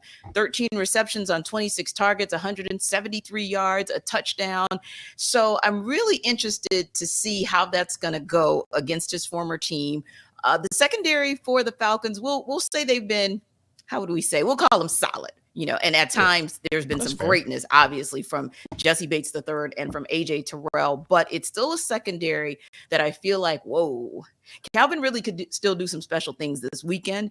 And Cal Ridley, we've seen him before in action do special things. I think he's getting off to a fairly decent start, especially against a Jacksonville Jaguars team that goes up and down on how they look on offense. So I'm very intrigued to see what's going to happen, albeit across the pond this coming weekend against his former team. Now, there are some can't miss players that you guys just talked about, that I just talked about, but also some can't miss games this weekend, some games that we'll definitely have our eyes on. You guys kind of teed it up earlier, so let's go back to it. The Cleveland Browns. The defense has held strong against every opposing QB they have faced. And of course, that's courtesy of Myles Garrett. He is always causing issues for the likes of Joe Burrow, Kenny Pickett, Ryan Tannehill. This Sunday, he's got Lamar Jackson. Can the Baltimore Ravens offense stand up to this Cleveland D? Well, first of all, Kevin Oestreicher of Locked On Ravens and Jeff Lloyd of Locked On Browns are going to break it down. Then I want to hear from you guys about it.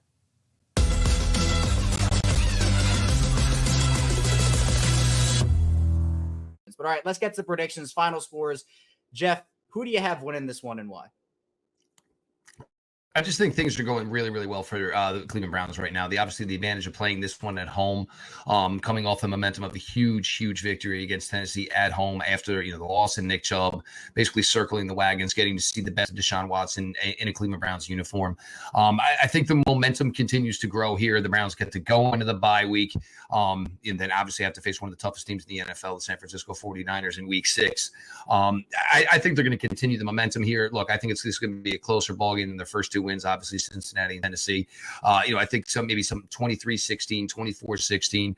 I just think the Browns really have a really good, momentum going here. And even if the Ravens basically are going to get some guys here back, again, I just think it's, for Ronnie Stanley to come back this week, for Lindenbaum to come back this week, nobody wants to come back. You usually want to come back basically, against some soft toss, you know what I'm saying? A little batting practice. You're coming back against a defense right now that's just playing out of their mind. And, it might be a really difficult spot for those guys to come back to. And again, even if, maybe you get Gus Edwards, but maybe, with Beckham and Bateman, if they aren't even on the field yet, and we're talking about a hamstring and an ankle, you really question whether or not those guys are going to be able to go Sunday. And if that's the case, look, I love Zay Flowers. I think he's going to be a fantastic receiver. But Denzel Ward's a good matchup against him. Martin Emerson can bully him. Greg Newsome has been great in the slot. So wherever you're going to put him, he's going to face he's going to be the number one guy, and he's going to face a top corner wherever you line him up, whether it's left, whether it's right, or in the slot. So, it does make for tough sledding for Baltimore. But then again, number 8 is still the show. He's still a star in this game. And when he's on the field, he's capable of beating any team in the NFL. But I think the Browns handle this one. For me, it's tough because Cleveland's playing so well defensively. The Ravens are still trying to figure things out on the offensive side of the ball, especially with a new system under another former Browns old friend in Todd Monken. So it's difficult to say, well, yeah, the Ravens are going to go out there and put up 30 on this Browns defense. I do not think that happens. I think what it's going to be is more of a grind it out, slug it out, AFC North defensive matchup game where it's going to come down to a play or two late. When it comes down to a play or two late, I'm going to believe the Ravens aren't going to have these massive, multiple self-inflicted wounds. And I'll say it comes down to a Justin Tucker field goal. I'll say 20-19 Ravens at the end of the day. But regardless, I think it's going to be a close game. I think it's going to be an exciting game and could have really big implications coming down the line in the season. Again, we could look back in this week 4 matchup and say, well, man, the Ravens really could have won that one, or the Browns really could have won that one. But either way, I both teams have paths to winning, but obviously at this point, one team can come out on top unless there's a tie, and I cannot stand ties. So hopefully we don't go that route.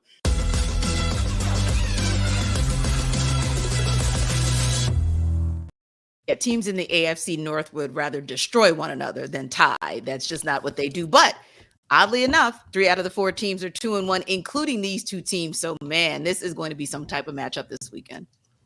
Yeah, the quarterback matchup is going to be something. I really feel like, we talk about Deshaun Watson and Lamar Jackson, like the new system in play, and then Deshaun Watson with all the expectations and a $200 million contract. It's just so many factors that come into this game. 3 teams in it, 2-1, and the Cincinnati Bengals are 1-2. Who saw this coming? Like, who saw that coming this early on in the season? So I really feel like this is the type of game that you're going to look back like the guy started to talk about. You're going to look back at this game and say, you know what? This was when fill in the blank said that, hey, we're going to try to take this division. And I really feel like the winner of this game, no shade, T.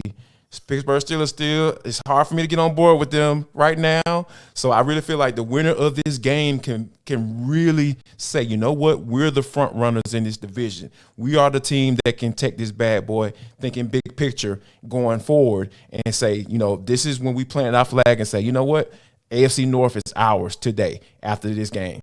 And Kyle, you know what else makes this such a critical matchup? The fact that, to Jarvis's point, Steelers are probably more the pretenders. These two teams are probably more the contenders, with the Bengals potentially being a contender as well. Somebody's got to win the division, but it's going to be very difficult if you don't win the division to try to get into the playoffs on wild card. So when you look at those implications, that makes it, to me, even much more of a critical game to win at this juncture.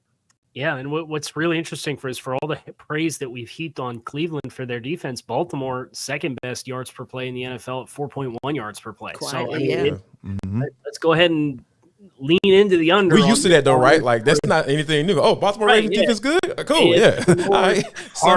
Sun is yellow. Lots of defense. I think this is really going to just come down to who commits the self-inflicted wound that costs you the football. Yeah, indeed. And that's the worry, I think, with Baltimore having so many guys that are banged up. The question is, are you going to press in that situation? Yeah. And that, to me, I think is the deciding factor in the game. I'd like to think I can trust Cleveland at home. They can still have the ability to run the football, but it's just those bonehead plays from Deshaun Watson can't be here this week, because this is a game where I think it's going to be margins that are going to decide who wins. Yeah, AFC North ball is always a margins type situation. And like you said, it's usually whoever wins the turnover battle or whoever has that ball late in the game. I always feel like last possession pretty much wins these battles in the AFC North. So when we come back, we will catch up with our personal kickoff live rockstar. But first, Jarvis is about to put you up on game. Hey guys, guess what? It's Jarvis Davis here for Game Time. You tired of planning? I know you are, because who likes to plan? You have to plan all the time in life. When it comes to your job that you don't like, or that doggone side piece that keeps bugging you about taking you somewhere, trying to get seen in public. Yeah, I don't want to see you in public. I don't want to plan for that. How about this? I'm going to go to Game Time app, because this is the place to go to for last minute ticket deals. Forget planning in advance. You can get exclusive flash deals on tickets for football, basketball, baseball, concerts, comedy, theater, and more. I'm telling y'all, man, y'all need to go to this Game Time app right now. It's the fastest growing ticketing app in the country for a reason. People are going there and they use it for all the last minute deals. So here's what I want you to do, guys. Snag the tickets without stress with Game Time. Download the Game Time app. Create an account. Use code LOCKEDONNFL for $20 off your first purchase. Yes, that's $20 off your first purchase by using the code LOCKEDONNFL. All right, I'm telling you. All you got to do is create an account, redeem code LOCKEDONNFL for $20 off. You can make her quiet. You don't have to worry about her bugging you to take you somewhere. All you got to do is go to the Game Time app for last-minute tickets. Download Game Time today. Last-minute tickets, lowest price, guaranteed. Ah, that pesky side piece. She won't leave you alone. I'm telling you. Just won't take her leave you somewhere. alone. And you know who won't leave us alone? Ross Jackson and his Ross Jackson faithful. So he, of course, joins us every single week. He's been on the Dolphins since the start, Kyle. He has. But is there a new favorite for the first pick in the NFL draft going in that other direction? We'll get into our Ross era with this week's Jackson 5.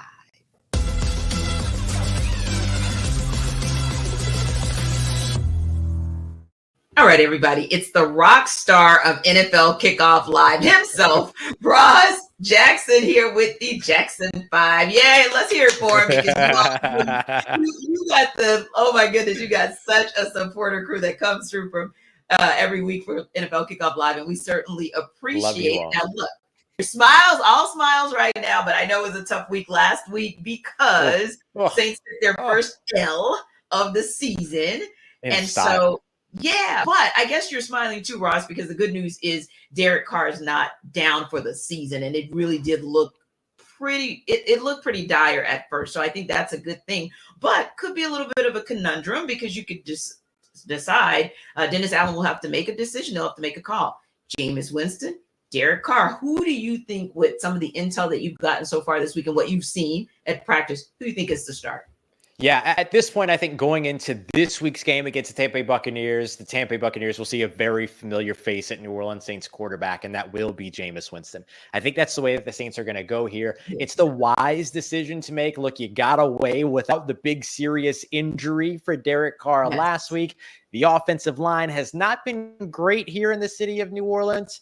And so with that being the case, I don't know that you really necessarily want to rush a healing Derek Carr back out on the field. But I will tell you this, if Derek Carr feels like he's not going to cost the New Orleans Saints anything being out on the field, and the New Orleans Saints agree, I wouldn't be surprised to see Derek Carr out there, but I do think it will be Jameis Winston this weekend. Yeah, I think so too. And there were moments where Jameis had some solid quarterback play. And when you look at what Tampa Bay did against, now, albeit the Eagles, but there are ways to stop that offense. There are ways to neutralize that offense. And then it would just be up to the Saints to be able to provide some offense as well. So it's going to be interesting to see. We'll certainly be watching as two correspondence reporters who cover the NFC South. Now, speaking of going south, let's go to South Beach. You picked the Miami Dolphins as your Super Bowl dark horse. Are they more than a dark horse after hanging a 70-piece on Denver last week? Let me tell you something. If I walked into any restaurant in the world and said, let me get a 70-piece, they would send me out. And Mike McDaniel said, give me my 70-piece. And I love it. I love it. I don't think at this point I was right to call them a dark horse. I think at this point they're a contender, right? Like, this team has been remarkable all season over the course of these first three games. And it's not just the 70 points. It's the 726 total yards. It's the defense balling out with Vic Fangio's scheme and system that's working really well for these players. It's a good example of a collection of scheme and personnel and how the two things can work together on both sides of the football. I think that this Miami Dolphins team right now is one of those teams that is a team to beat in the NFL, along with teams like the Philadelphia Eagles and the San Francisco 49ers. So it'll be interesting to see because, of course, the Dolphins have their biggest test so far this season. They're going to be at the Buffalo Bills for week 4 now. All the talk this past week, no matter the case that the Chiefs put up 41 points and Travis Kelce looked like the stud that Travis Kelce is at tight end, the whole world was looking to see what his, I don't know, is she his BFF? Is she? They're hanging out. I don't know.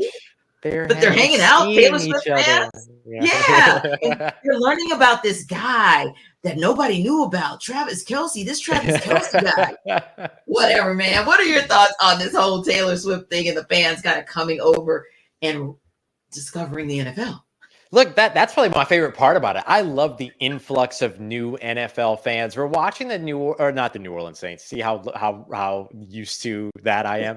We're watching the NFL, the National Football League, go through all these different types of, ploys to get a younger audience. Games on, children's television stations. They're doing a claymation game for the London matchup on Sunday. All these other things. And has that worked? We don't know. There's no reported numbers on whether or not that's worked. But you know what has worked? Taylor Swift. Taylor Swift shows up to one game. All of a sudden, the Chiefs are selling 3 times their capacity or 3 times their usual ticket sales. The New York Jets Stadium, which has been a team that's in shambles right now, they're selling out because they hear that Taylor Swift might be at the game in the press box. It's incredible. And so I say the more the merrier. I don't care where you come from when it comes to developing an NFL fandom. I just hope that you develop that fandom, and I say welcome Swifties. Yeah, it's exciting to watch her. Boy, I tell you, the Bears, Broncos, Vikings, and Panthers probably wish she would come to their games and somehow bolster their fan base too, because they're all winless and they're facing off with one another this week. So which 2 teams will finally get in the win column? Which 2 teams stay in the loss column? I think a Denver Broncos team going up against the Chicago Bears. The Denver Broncos defensive coordinator said they're going to get it fixed and they're going to get it fixed fast. Well, when you let up 70 points, there's nowhere to go but up. So yeah, you're going to get a lot of stuff fixed, and it's going to help you big time that it's going to be the Chicago Bears that you're trying to get it fixed against. So I think the Broncos will come out with a win, not one that they're going to be super happy to brag about, however. And then when it comes to the other matchup, the Minnesota Vikings traveling to take on the Carolina Panthers, I just think that the Minnesota Vikings are a little bit more prepared to be that team right now. They're both 0-3.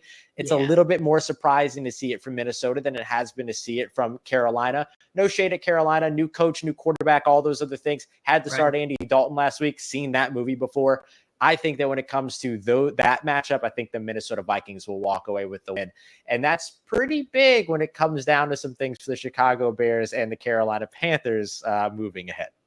Yeah. And speaking of surprise performances last week, had to be the Arizona Cardinals, because everyone thought Dallas Cowboys were going to walk away with this big win because Cardinals are the worst team. But I don't know, kind of where is your radar for them still getting that first overall pick after they showed up and showed out against Dallas last week? First of all, I want to pat myself on the back a little bit, because a couple of weeks ago I said that the one thing that the overreaction I didn't buy into was the Dallas Cowboys being good.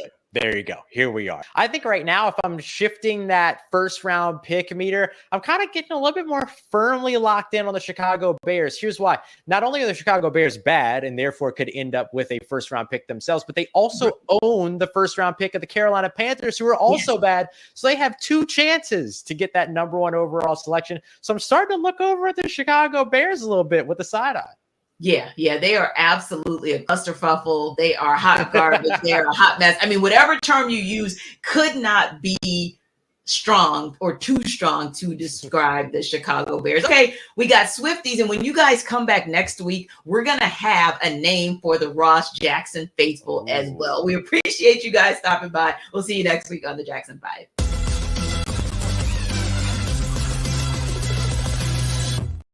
Now, of course, you guys know that our guy, Ross Jackson, gave us a little bit of news on Derek Carr. He returned to practice, and he is still listed as questionable. So like Ross and I said, we still kind of feel like there's a good chance that Jameis Winston could go. It's kind of a toss-up right now, but again, still good for the Saints, I'm sure, to have Derek Carr back at practice and have the possibility of playing him when they take on the Bucs Sunday.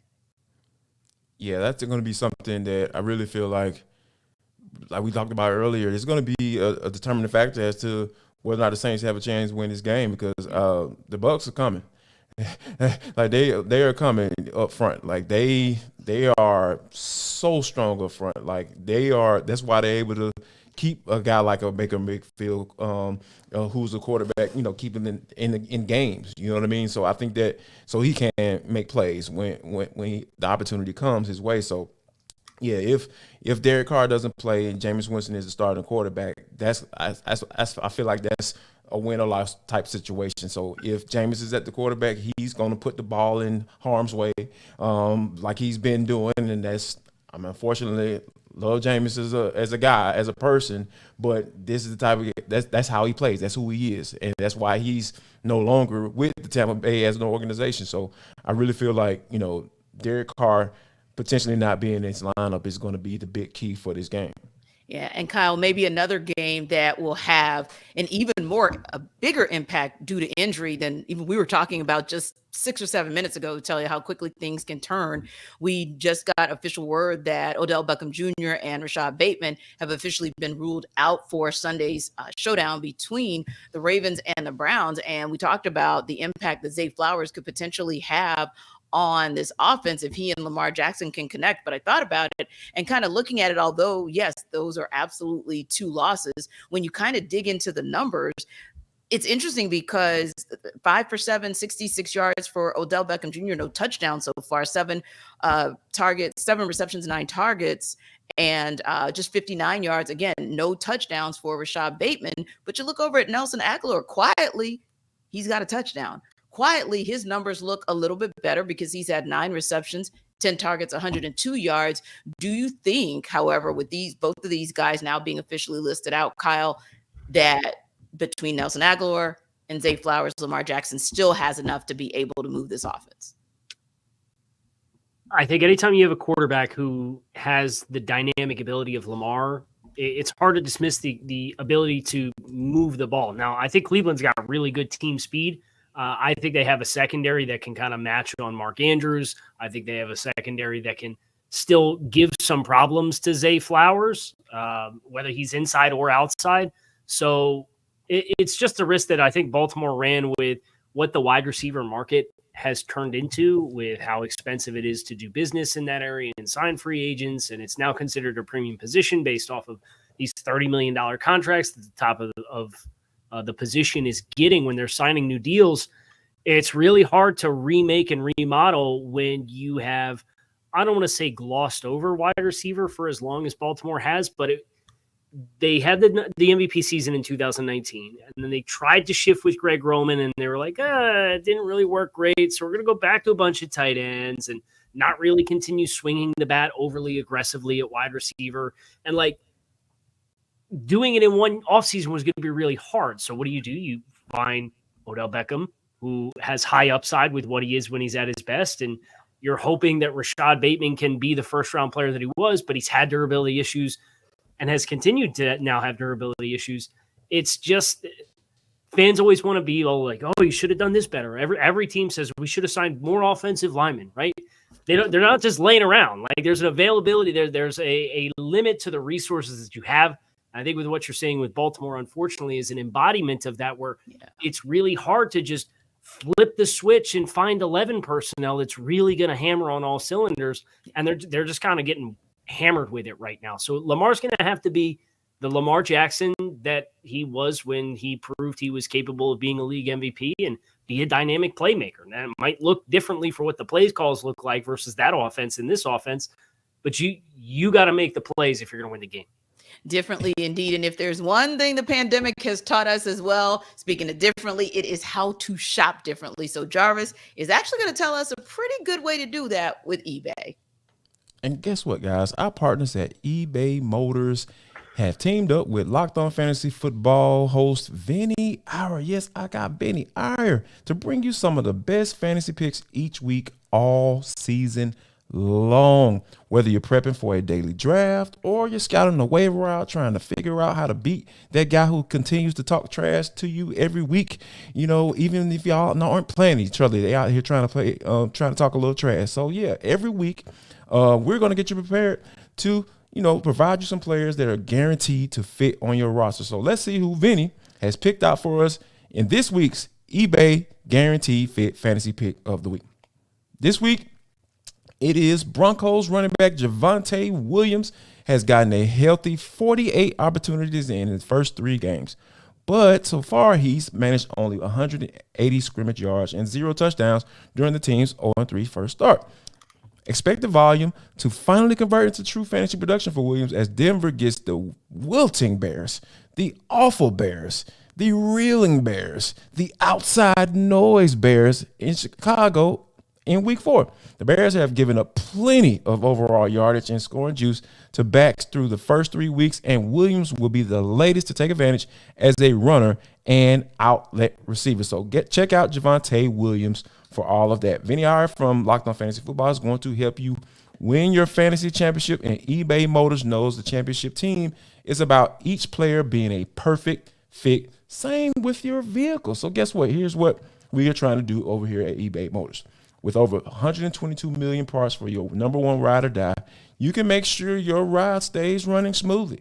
From brake kits, LED headlights, roof rack, bumpers, whatever your baby needs, eBay Motor has got you covered. And with the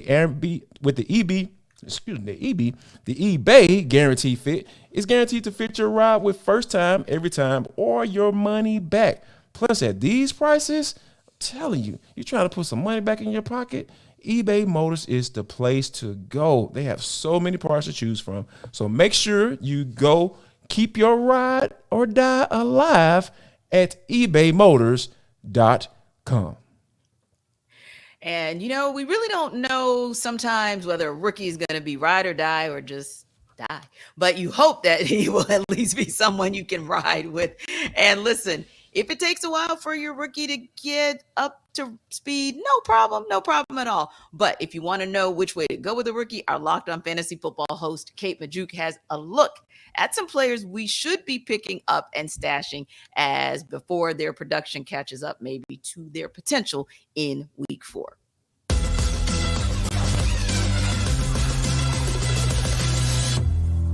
We are now a few weeks into the season, and this is a time that rookies can finally start seeing more playing time, or you might want to consider picking up an insurance back in case of a big injury to one of these stud running backs out there. So here are 3 guys I think you should consider picking up and stashing prior to kickoff on Sunday. First up is Chiefs rookie wide receiver Rashee Rice. So he's a 2nd-round pick this year, and he led the Chiefs wide receivers with 5 receptions for 59 receiving yards in week 3. But the thing is, he was tackled down twice at the Bears' 1-yard line. If he were to have scored 2 touchdowns with that stat line, Rashee Rice would have been a top waiver priority pickup this week. Instead, he's still probably sitting out there on your waivers. Rice has the 2nd most targets and receptions on the Chiefs this season, behind only Travis Kelce. And he saw a season-high 38 snaps in week 3 after only playing 11 snaps in week 2 and 20 snaps in week 1. I think Rashee Rice is a great pick up and stash, and hopefully he can break out here in the next coming weeks. Another rookie wide receiver I want to pick up before this week, it's Broncos wide receiver Marvin Mims Jr. His usage makes absolutely 0 sense. I do not know what the Broncos are doing. He has, for whatever reason, he's the only shining light on this entire team. The rest of the Broncos team is very depressing, but he's the one thing that's working out for them. But he's played 17, 16, and 15 snaps over the first 3 weeks of the season.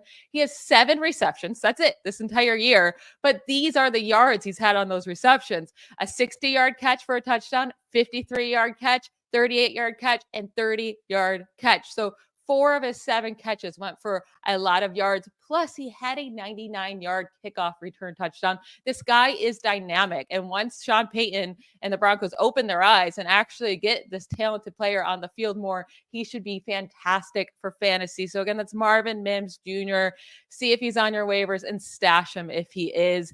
And then for an insurance back, you might want to look at Elijah Mitchell, the 49ers backup to Christian McCaffrey. We all know CMC is absolutely amazing, and he's on the field so much. So Elijah Mitchell's not going to have much value for fantasy unless there were to be an injury to Christian McCaffrey. But the thing is, right now, the 49ers are kind of running Christian McCaffrey into the ground already through 3 weeks. He has 71 touches, which is the 2nd most in the NFL. And we know that CMC has dealt with injury issues in the past. I mean, there was a few seasons there where it felt like every time he got into the game, he was getting injured. He was able to stay healthy last year. Well, hopefully he can stay healthy this season. But I do think it's important to pick up that insurance running back, especially if you have Christian McCaffrey starting. Have Elijah Mitchell on your bench, because if CMC were to go down, he would be an every week start.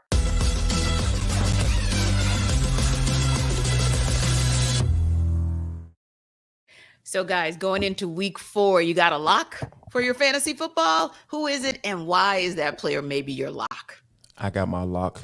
It's Tyler Algier of the Atlanta Falcons. The Jacksonville Jaguars, I'm telling you guys, awful against the run game.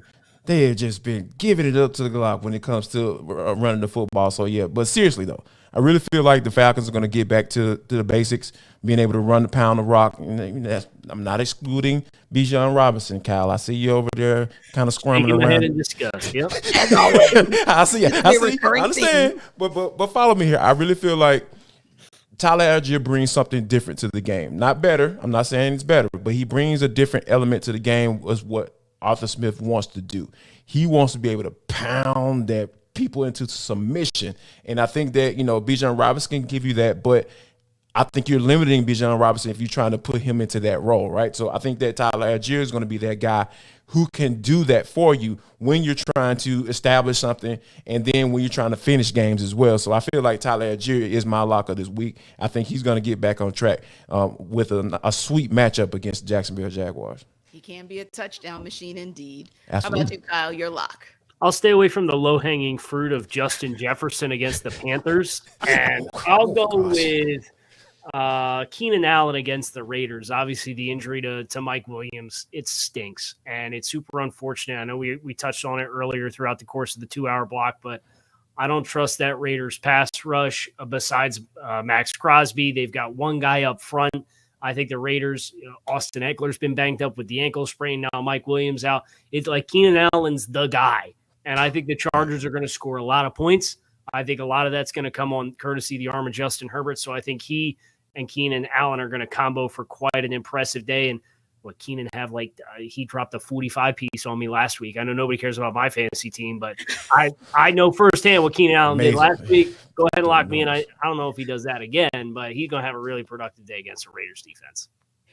Yeah, I can't disagree with you. That was, I mean, he had an outstanding, and I say an outstanding week last week, but really an outstanding season, right? So yeah, those are probably some good locks. And for me, it's interesting because I feel like this is going to be kind of a weird lock, but I'm still going to kind of throw it out there because, of course, we haven't talked much about my beloved Steelers, but they'll be taking on the Texans this Sunday. And I feel like Najee Harris is due. He better, God dog it. And we need him. I'm tired of starting him every week. He better. Najee, listen to T. I'm telling you. I'm about to trade you, but I'm sorry. No, seriously, he at times he has been painful to watch because you know what Najee is capable of, right? And so thankfully, Jaylen Warren is he's been serviceable when Najee has just been stuffed, especially in those first 3 quarters. Najee has kind of gotten off to a slow start, if you will. But yeah, I would say probably Najee Harris, but I certainly would not have a problem giving a cosign to George Pickens because George Pickens has just been, he just does George Pickens things and he's done it on a consistent basis. Give him a rock. Exactly. Give it to him. Because if you look into the numbers, not that the Texans didn't really put it on the Jaguars, but numbers wise, that's the Jaguars' fault that they didn't get into the end zone more often, right? Because you walk away with 404 yards, even if some of them might be trash yards at the end of the game. But if you walk away with 404 yards, then I feel like you should have more than 17 points on the board. I feel like if you have George Pickens, that's probably going to happen. So you guys can go either way. Either Najee Harris is going to come back and return to the Najee of old and actually punch it into the end zone, or George Pickens is going to keep doing George Pickens things. And if we see the Kenny Pickett that we saw for a quarter and a half last week, then I feel like Pickens will be a good lock for anybody. That's just me. Love to see Pat Freiermuth continue to get more involved too. Yeah, that was encouraging, Kyle. Absolutely. Gosh, man. Yeah, because all these Steelers players giving me headaches every week on fantasy football. Like, come on, man.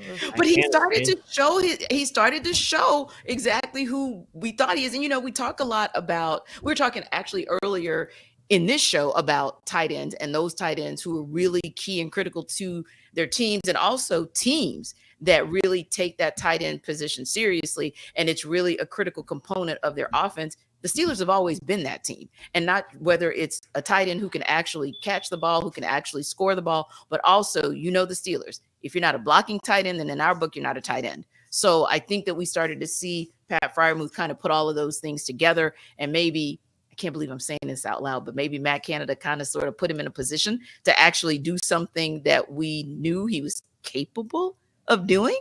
So listen, we talked about teams that we thought were going to win in a good space, like the 3-0 teams, right? And the stronger 2-1 teams. Let me ask you guys this as we wrap up real quick. Is there one team that you think could be that surprise team, kind of that upset special going into week 4?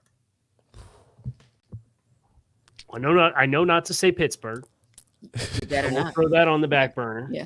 New England. I don't want to choose violence, Kyle. I think it's New England against Dallas.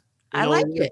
Dallas having the offensive line banged up. We talked about there need to be more multiple offensively. Obviously, they lose a ball hawk in Trayvon Diggs, and New England is always looking to hunt games and keep them close to the vest and get late in the game and have the right situational call. Yeah. So I just think the way New England plays, if they can find some success running the ball offensively, which Dallas, obviously they gave up a lot of yards defensively against the run, that's a team that I look at, and I'm a little leery that if it all has to be the run game with a hurt offensive line and CeeDee Lamb, New England can push the right buttons with Belichick there to keep that game close. And that's the one that I look at, and that's almost a touchdown spread. So I'm not saying New England's going to win the game, but if you ask me an upset special, that's the one I look at. I think the recipe's kind of there for that to happen. Indeed. And you guys mentioned it earlier about the fact that that's a banged up offensive line. And we also just got word that Tyron Smith has been officially ruled out. So now you've got one more guy down on the left side of that offensive line. Yes, Kyle, that could be an upset special in the making. What about you, JD? I'm with you. I agree. I think that's a really solid doggone pick, because what do we say about Cowboys and expectations? They don't meet them. It's like that guy that, you're just waiting around for him to propose, and he buys the ring, but he never asked the question. That's the Dallas Cowboys. And that's just how they operate. They build you up to kind of say, to disappoint you. Dang, that sounds like another team that I'm very familiar with. So yeah, I think that that this is lining up to be one of those games where you're like, man, they should have won, but I'm not surprised that they lost. Yeah, and they've got to be careful, because honestly, it feels like it's almost lining up to be that kind of Cowboy season as well. And Scott Hebron says, yeah, it sucks knowing we could have been 3-0. And yeah, it's going to suck if indeed, not only could you have been 3-0, but in a minute, you might be approaching 500. And that's a whole nother conversation that Cowboys Nation could potentially have. So listen, we appreciate you guys for stopping by. Thanks, Scott, for chiming in. Definitely appreciate you as well. And listen, rock with NFL Kickoff Live, because we are the best football talk every single Friday. So for Kyle Krabs, hey, go Dolphins. They're going to get it done again. For Jarvis Davis, I know it's an early bird special for you because the guys are across the pond. The Falcons are across the pond. But hey, could be a good look for those guys as well. We appreciate you guys for stopping by. Of course, I'm Tanitra Batiste, hanging out with these guys each and every week. And of course, you better come back next week, because we want to hang out with you. See you then.